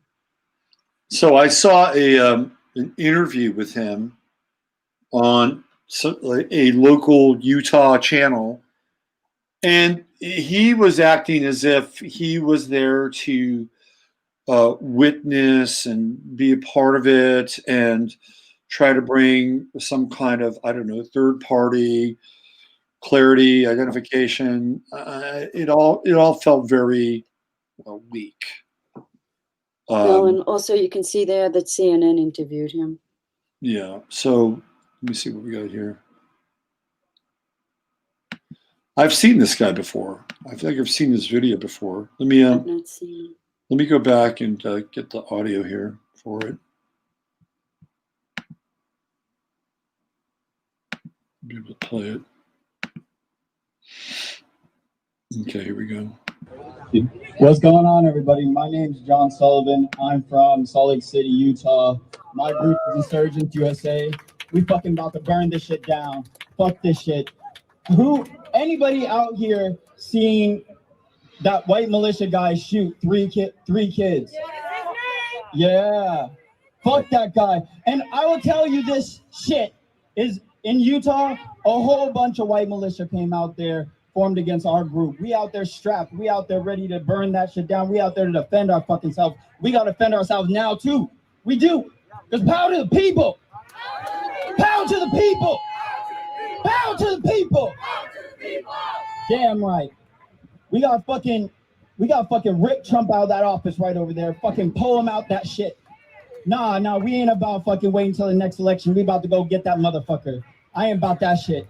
Because you know what time it is? I want y'all to be after me. It's time for a revolution.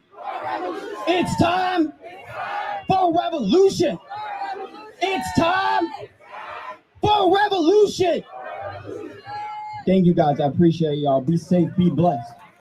And so CNN elevates him. Yeah, that's probably the most insincere rise to action I've ever heard in my life. He's what we call a Neiman Marxist. An A anemic. Neiman I thought you said Very anemic good. Marxist. I've Yeah, never he could heard be. that. Yeah, he's a Very Neiman good. Marxist. Very good. Ideology for hire. So he's in there. That guy is in there Right. with those people. How convenient. Yeah, and I think as we were talking before the show, I think it's pretty likely that they were there before any of that. They didn't come in with the crowds. They were there already. Mm-hmm. These were all set up. The selfies in the Capitol Rotunda, Yeah. in everywhere with Hornhead. Yeah. I think there was all. I think they were all there before the police, just opened up the gate and invited everybody in. Because for as the big someone party. said, what makes you think that people who would murder babies would have any shred of honesty and decency? They'll do anything to keep from being found out. Anything. They're capable of anything. If they would do that to a child or an infant, they do it to you. So this is totally staged. There's nobody here. Look you how know, casual they are. they're just casual. They're They're just casual. so. Look at how his body is so relaxed. Yeah. And these guys, again, I don't believe they're American at all. I mean, I think these guys work for a moving company, if you know what I mean. Exile Fitness, is that what it says? Yeah. Exile. There's two guys in a van. That's it. Right. And then Buffalo Bob, who was just interviewed by Laura Eisenhower. You said that. Wow, that was a surprise. By the way, none of these guys look like American nationals either. I'll show you another little. I brought this up yesterday. Let's do it again. These dudes do not look American. I'm sorry. They look either Russian or Israeli. I'm thinking, yeah. Yeah, Right. my first Certainly thought. Eastern European. My first thought was Who Russian. knows? Maybe they're Ukrainian. These Yeah, are and not meanwhile, there's- American dudes. Yeah, and meanwhile, the two guys having a casual conversation behind them. Mm-hmm. Yeah. So I think once again though, this is where I fall into my little pitfall, because I start feeling the same way I do after 9/11, after every false flag, is that we're just up against, the machine, the narrative, and the narrative that's currently running the show is the Pelosi deep state narrative, that this is real. Trump fomented it, and we have to get rid of Trump before anything happens, and it's just, I weary of fighting the narrative sometimes. Mm-hmm. Yeah. But that's all I got. I mean, I'm writing a friggin' book about this year, and that's all I got. I just, I don't weary enough that I stopped doing it. So this Ashley Babbitt is here with blonde hair, and this Really? is Well, this is, it could yeah. die here, but Sure. And this is her husband over here, huh. who Hmm. has some very unusual tattoos. Now, somebody sent me a text. I'm going to read the text, and it was so I can find it.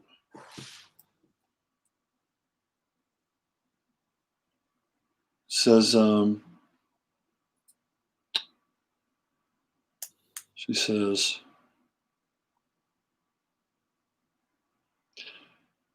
from a friend of mine who's a prominent screenwriter in Hollywood, conservative, I just talked to my source. Now take this for whatever it's worth. I'm not saying it's true. My source, I'm going to leave the name out, organizer of the Beverly Hills rallies. These are indeed patriots who broke into the Capitol, including people going through that window. She knows them all, knows them all and says they're nuts. But also Antifa joined in, and more reasonable patriots were trying to stop both groups. She also knew the woman who was killed, if she was killed.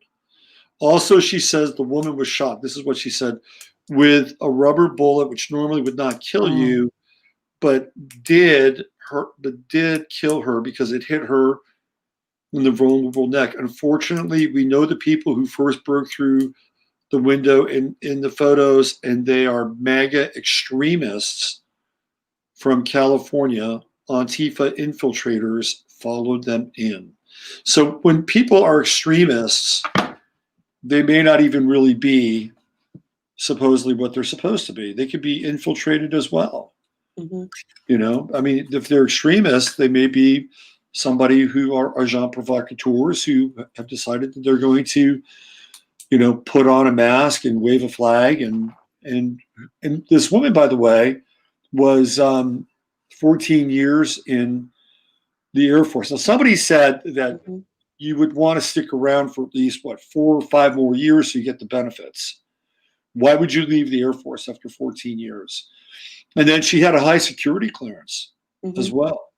So there's a lot that doesn't add up, again, with her. And it's certainly curious, And- if nothing else. and There's not a much- curiosity there. Right. And not much adds up with the shot itself. right. So, and you know, and when someone says, I know them all, I don't know what the hell that means. But anyway, yeah, just say, take it for what it's worth.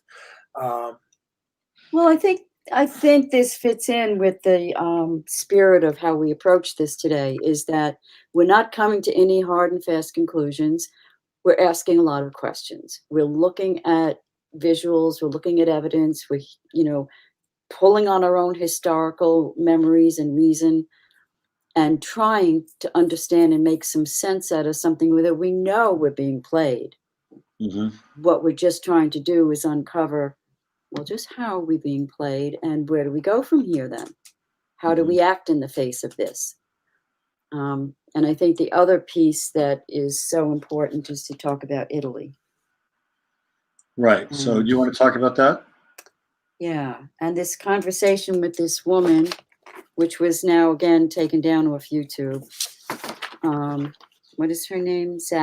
Maria, Z-A-C-K. And her organization, did I write it down? I don't know. She was interviewed by Debbie George. How do you pronounce her last name? Like George Ghetto or something like that, Gaton, for AmericaCanWeTalk.org. And this was a follow-up to that audio that we all heard 2 days ago about Leonardo. So this company in Italy that is equivalent to our like Raytheon or Lockheed Martin. It's a big tech company, like fifth in the world. It's 10th in the world, 3rd in Europe. Yeah. It's basically the Vatican and Italian security. So the face of it is that it's this big company, but I guess the truth underneath that, behind that, is that it's really the strings are pulled by the Vatican. And there is an affidavit, if you even want to pull that up, that was signed by an employee of that company. Did you send that to me? I did. Okay. I did. Yeah, it's kind of like a dark PDF. Yeah.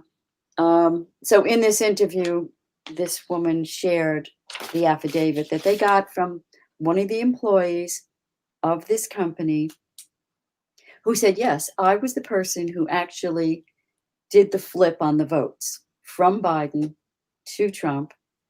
And I was coached to do it by Americans from the embassy. And then it went back to Frankfurt and then back to Georgia. So they're saying that, so this Maria Zach said, this is not only a smoking gun, this is the smoking gun, and it's the hand that's holding the smoking gun, because he is now in the Italian courts, and they're saying that this could even take down the Italian government. take a second to read it if you Yeah, want. that would be great. So this, I'm having a hard time finding it. In your That's all right. I can just she will read it. and it's actually put up by his lawyer. Because actually the person who this whistleblower is actually from Catania, which is the like the county in Sicily where my relatives come from. So it could be a relative. I don't know.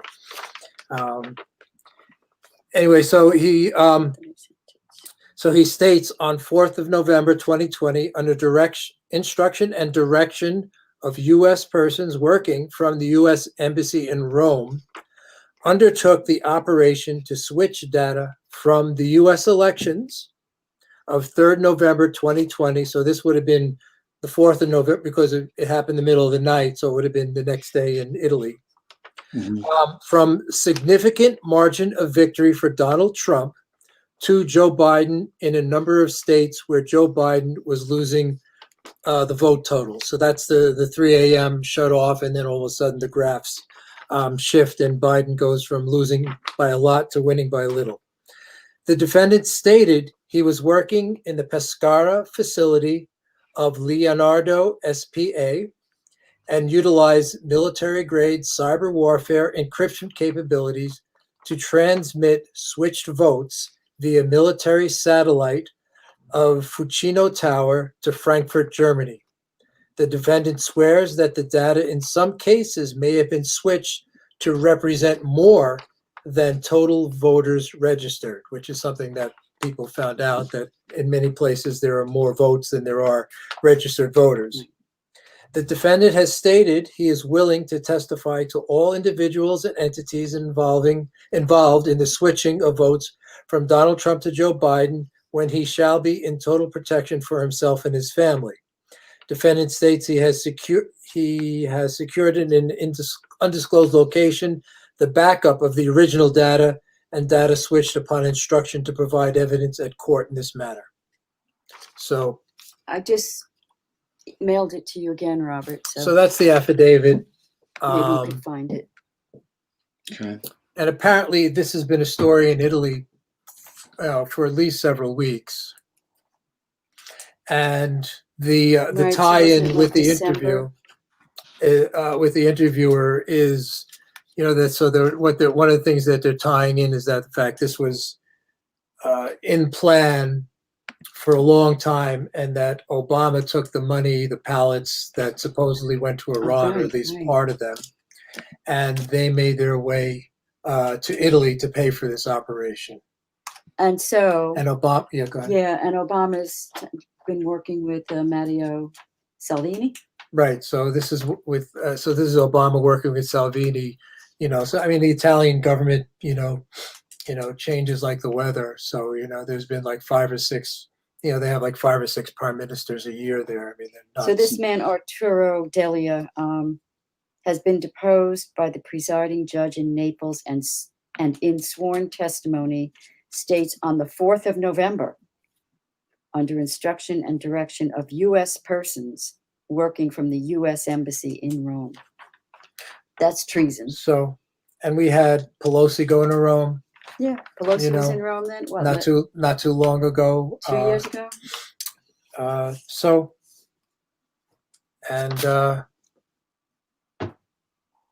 anyway, this is the. So how much more evidence do you need? Right. So obviously there are lots of affidavits.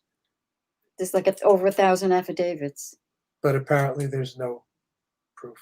So I forgot if there's anything else with the story, but well, the thing that disturbs me is that she has all this evidence, and theoretically it's been there for a while, and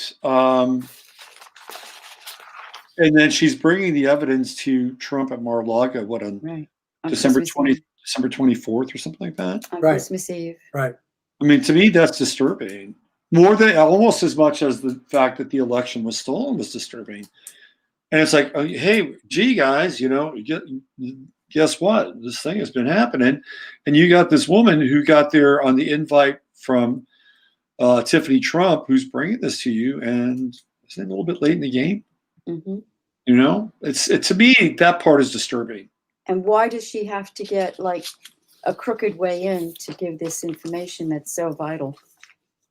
Oh, they must know it. Come on. If he was deposed in Italy on December 4th, 3rd, Of course. no, November 3rd. No, December, sorry. Right. Yeah. So the So if he's in people- court in Italy, they have to know it. yeah. So all the people who think, well, don't worry about it, everything's all good. Oh, this is the final piece we needed. We're waiting for this final piece. I guess I'm just kind of It's just maddening. tired of it. And like you said, it is disturbing. The whole thing is massively disturbing. Which goes back to the protocols of Zion So to cause this fatigue, Mhm. right? So it's dragged out and it's dragged out, and you expend all this psychic energy, and you're exhausted, body, mind, and soul. But Mhm. you still have to prevail. You still have to stay in the fight, Mhm. because what are the what if you don't? Well, I mean, I think one of the strategies is just completely remove yourself and live in a separate reality, right? I mean, that's a strategy. In order to do that, you have to shut everything off. You literally have to have a kind of non-mainstream gig, and you kind of live in your own world. And maybe, that's not such a bad thing for certain people to do if they can do it. Just to maintain their there- sanity. There are other people who can't do that. They have to be in the world for whatever reason, because of their family or because of their job, or they got kids or whatever that thing is. So they have to struggle with this paradigm now. And are they going to allow this paradigm to just steamroll them? This is really, I think, the conflict that a lot of people are facing. And I think it's somewhere between the complete checkout and being at a level 5 alarm. You got to be somewhere in between, and you have to be able to navigate through, the world of illusion and shadow, which is where we are, and the things that are soulful and worth, fighting for, or worth defending. So it's a real dance, and Well, at the very least, to be resilient. So, it's when you get attached to the objects of sense Mhm. that this anger is born, and anger leads to delusion, and delusion leads to loss of intelligence, and from that loss you perish. So But- it's a spiral down.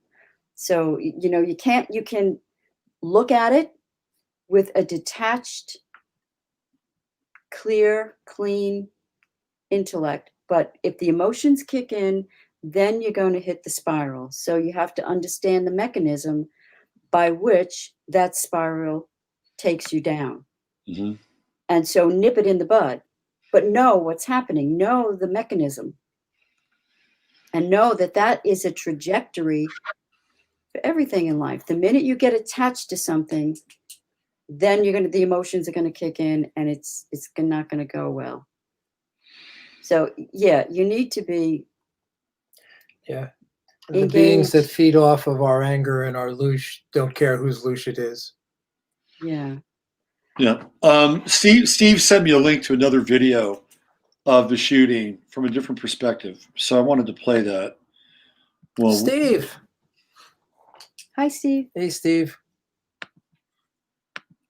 Oh, you know what? I gotta.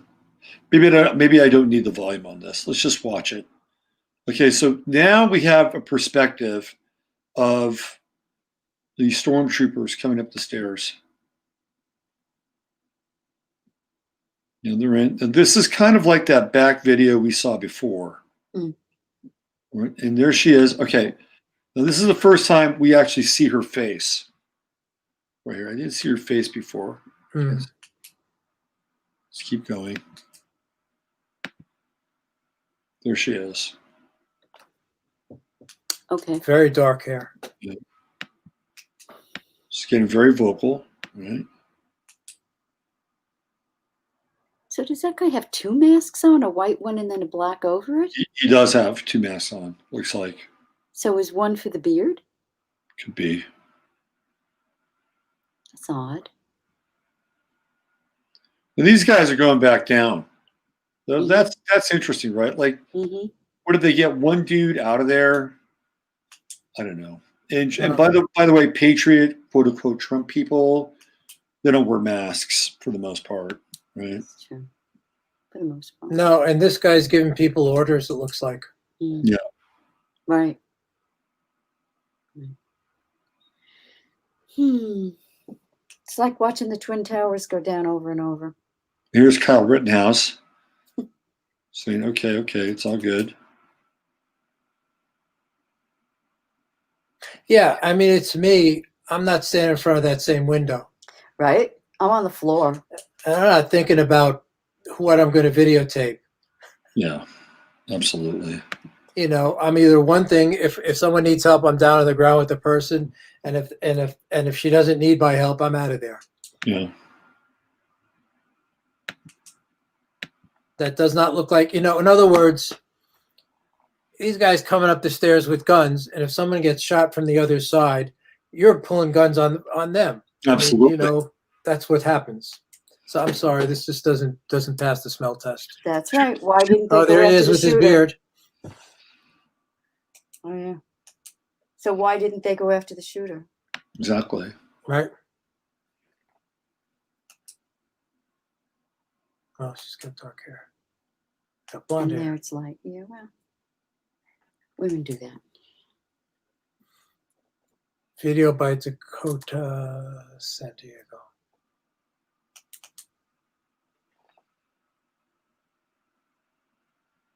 What's he doing?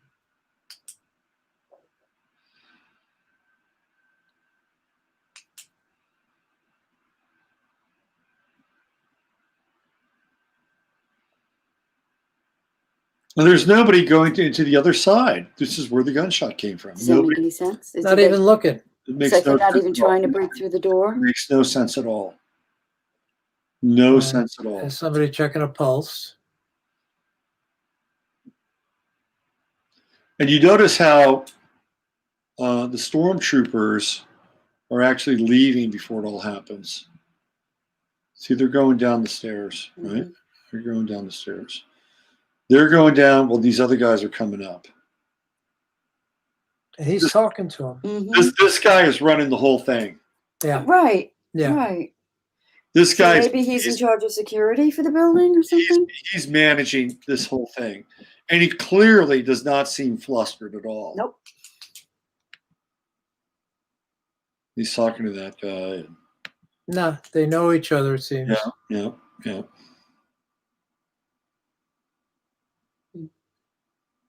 There's John Sullivan right And there. there's Sullivan in the corner, There he just is. hanging out in the corner just in case. Just so He's up happened to be against there. the wall there. And this is not to say that someone didn't die or someone didn't get shot from something else. You Right. know? All right, and there he is. Like, what is he doing there? How does What's he he get? doing? How does that guy from a rally in Utah. Utah get a front row seat right there? Mm-hmm.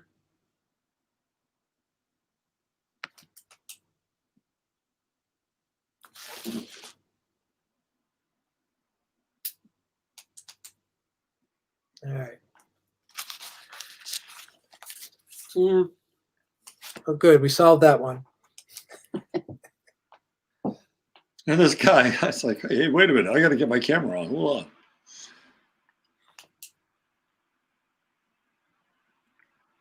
Who are the portraits of?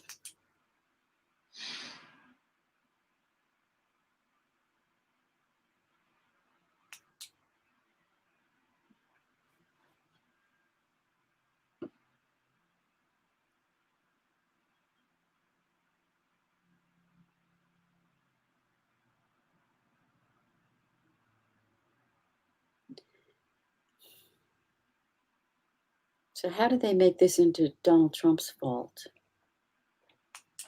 Oh, they could eat. It's like these are his people, right? They're the ones that started the commotion. Oh, this Kyle's on the phone now. Yeah, he's talking to his other Kyle, like Robert Blake. And, what was that movie? Was it Mulholland Drive? That was. You ever see the David Lynch film where Robert Blake No, I didn't see that one.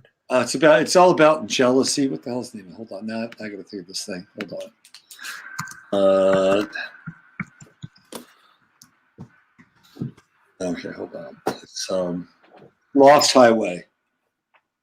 Lost Highway. Lost Highway. Okay. Yeah. So it's kind of a very dark meditation on jealousy and alternate timelines. It's very weird stuff. And there's a moment where Robert Blake, and I think this is post murder trial, Robert Blake goes into a party and hands Bill Pullman his telephone. He gives him his telephone and he says, "Here, listen, you need to take this call." And so he takes the call, and there's Robert Blake in Bill Pullman's apartment talking to him. And he's telling him everything that's going on there at that time. And he's like catching him dead-handed. And then Robert Blake says to him, "Tell him I want my phone back." and it's totally bizarre. That's a very Lynchian thing. It's a very, very Lynchian movie. Anyway, so the whole thing is just strange. And this is the pivot, right? This is where they have the pivot for everything. Like this is and now they don't want you to go too deep, so they got a cop who just passed away. Right. Mm-hmm. And they had a big ceremony for him last night. Now apparently there were like 3 people that got thrown off of the barricade or the scaffolding there. And nobody really? Yeah, nobody really talks about that. Did not hear that. Yeah, so there's a lot to unpack, but this is such a rapidly moving river now that we'll be on to the next thing. It's like every couple of hours there's more information. Yeah. I'm really curious about who's got the laptops and what are they going to do with them and how much information is on them that's helpful. Right. But as we know, laptops Go never to reemerge. maybe the FBI has them. They never. It's like the last scene in Raiders of the Lost Ark. Instead of arcs, it's just like laptops as far as you can see. Right. Yeah. Let's. I got to go into the void here for a moment because I want to see what the comments are. So we'll go dark here for. Yeah, we'll be in the void together. Okay. Good. Oh no, we're holding down the fort.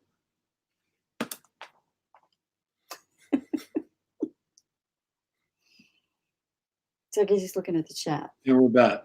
Okay. That was quick. Yeah. We should all pivot far, far away from wherever they want us to go. Let's see. What else do we have here? See, the laptop story has changed. Oh, really? Robert Phoenix, 11th house. Babbitt in Arabic is house doctor or house door.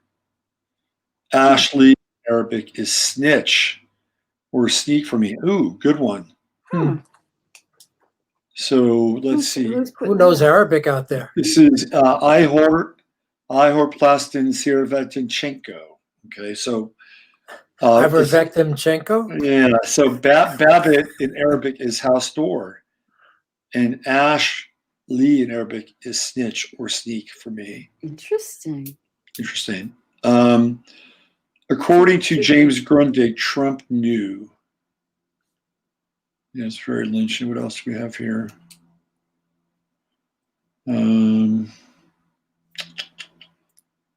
Let's see anything else. Okay. You guys have any books that are coming up that you're going to be publishing soon? Peter Lamborn Wilson's book. Right. Well, we have the so we have the Mindy's book.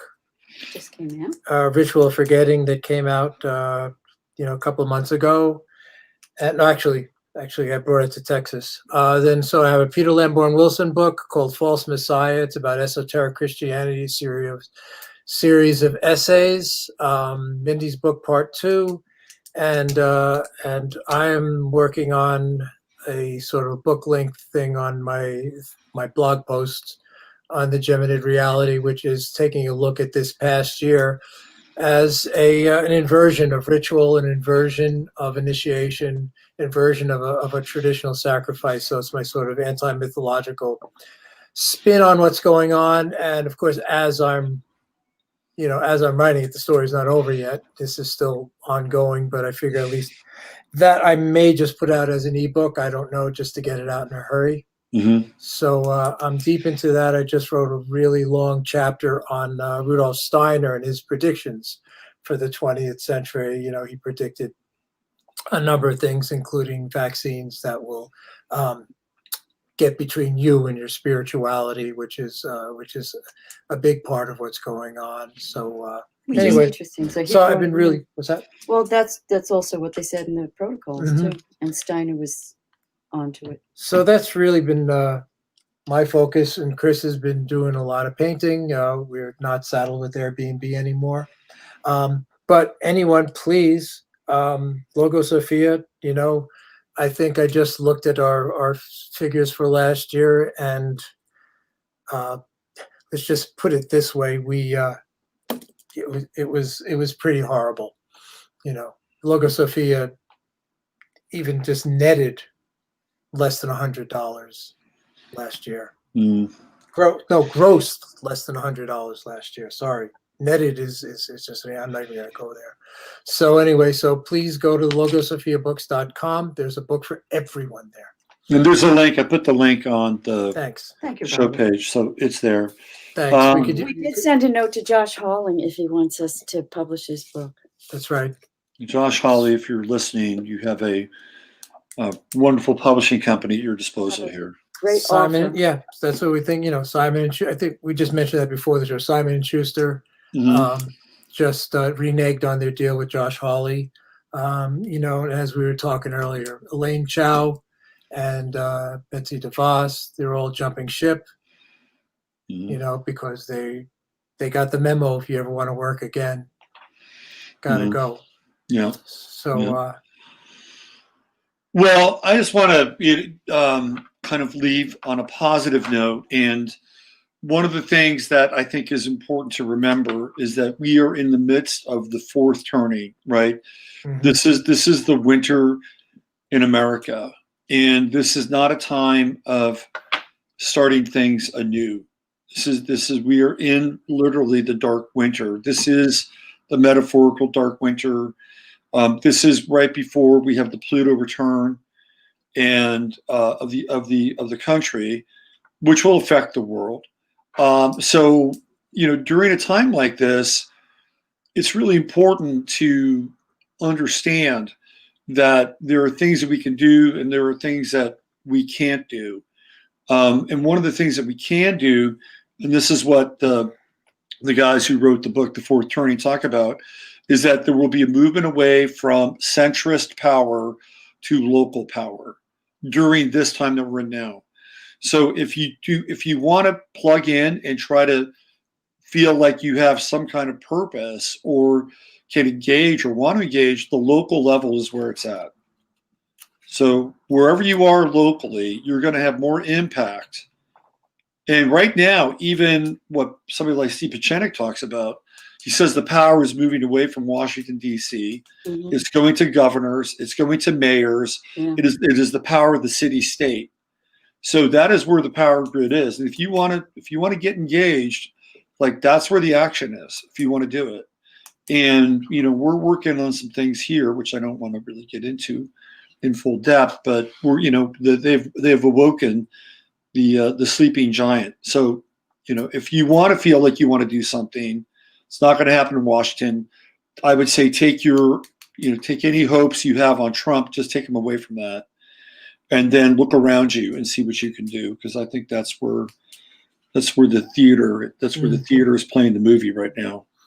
And I would also add that the 6th is the traditional ending of the 12 days of Christmas, Mm-hmm. but this is the most the time when the best connections can be made to the divine within yourself, without yourself, wherever you're looking.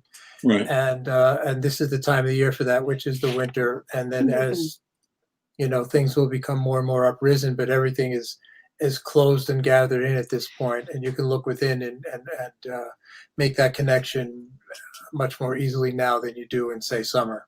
Mhm. Oh, did you want to say anything about the baptism now in the River Jordan? No, I think That's what the I think Epiphany we feel is? kind of complete. It's a lot to go through. Okay. Yeah. So, yeah, we had some comments here in chat.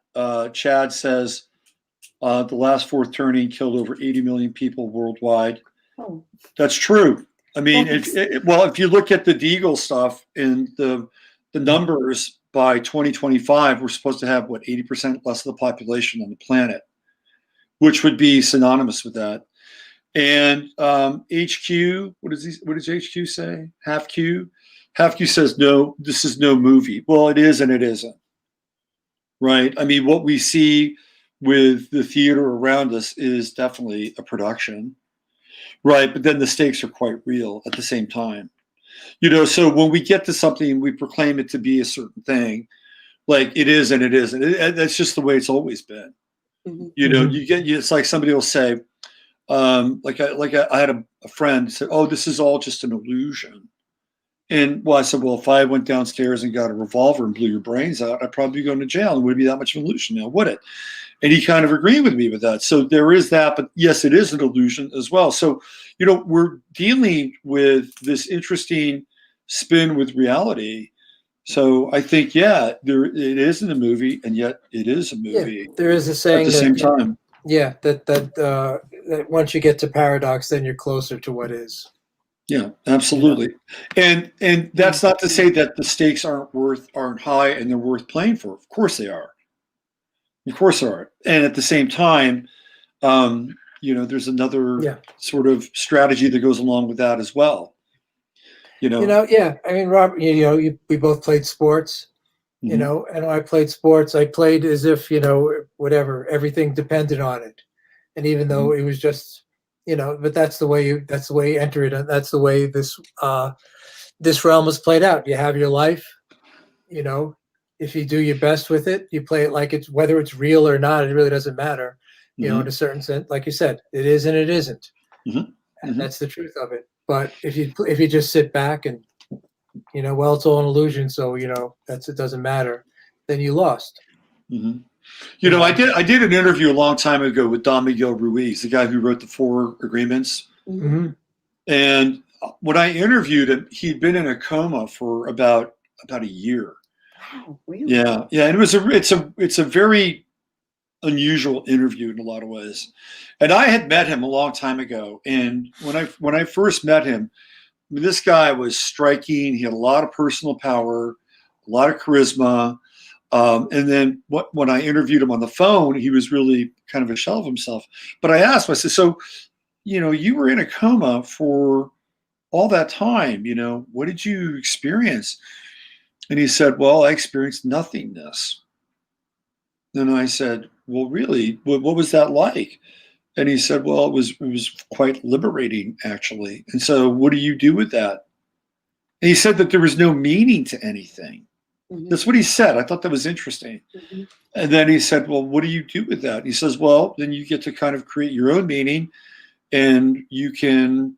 So, what does that mean to you? He says, "Well, and this is something you'll appreciate, Chris." He says, "Well, I choose beauty, and I choose to create, and this is what I came away with from that." And it's like, "Oh, okay, all right." So you came through a spiritually existential experience where there's no meaning. That was your revelation, your epiphany, and now you want to choose to create beauty. That's a choice. Not that was it. It's like, oh wow, Right. yeah, this guy. Right. There's no intrinsic meaning. Beauty Right. is a result of the good, of the Right. true. Right.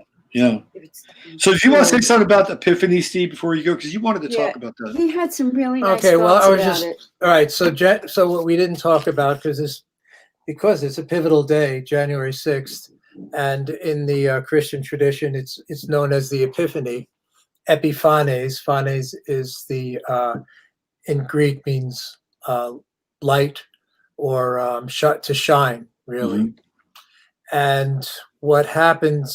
So there's the basic story that everyone knows is the story of the 3 magi following the star, and delivering the gifts to the baby Jesus, and the frankincense, myrrh, and gold. But the earlier tradition and the tradition that the Greek Orthodox Church, and this runs from the Gnostics, is that it's the Epiphany is actually the baptism in the River Jordan by John. And so the story is the baptism, he submerges in water, and then he goes from being Jesus to the Christos, and Christos means anointed one. So he's anointed by the waters, but also by the Holy Spirit that descends upon him.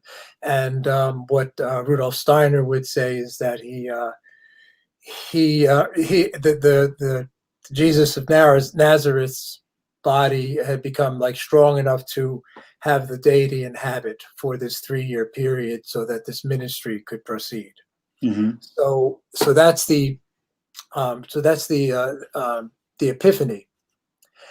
And so again, so it's this baptism, this emerging from the watery abyss, and so it's a day of this sort of manifestation, and what emerges really is there's a whole bunch of manifestation came out on the 6th. Mm-hmm. There's a whole bunch, and the epiphanies are obviously on much more mundane levels, but it's just like one clearer view as to what's going on, and again, like I said, like what I've been writing about, everything is the opposite of what it is in a certain sense.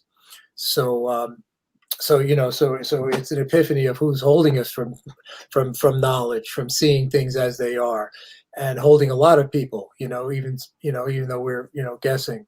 Mm-hmm. And in the With the phanes being light, I think the light is shed, and right. so you can see now more clearly.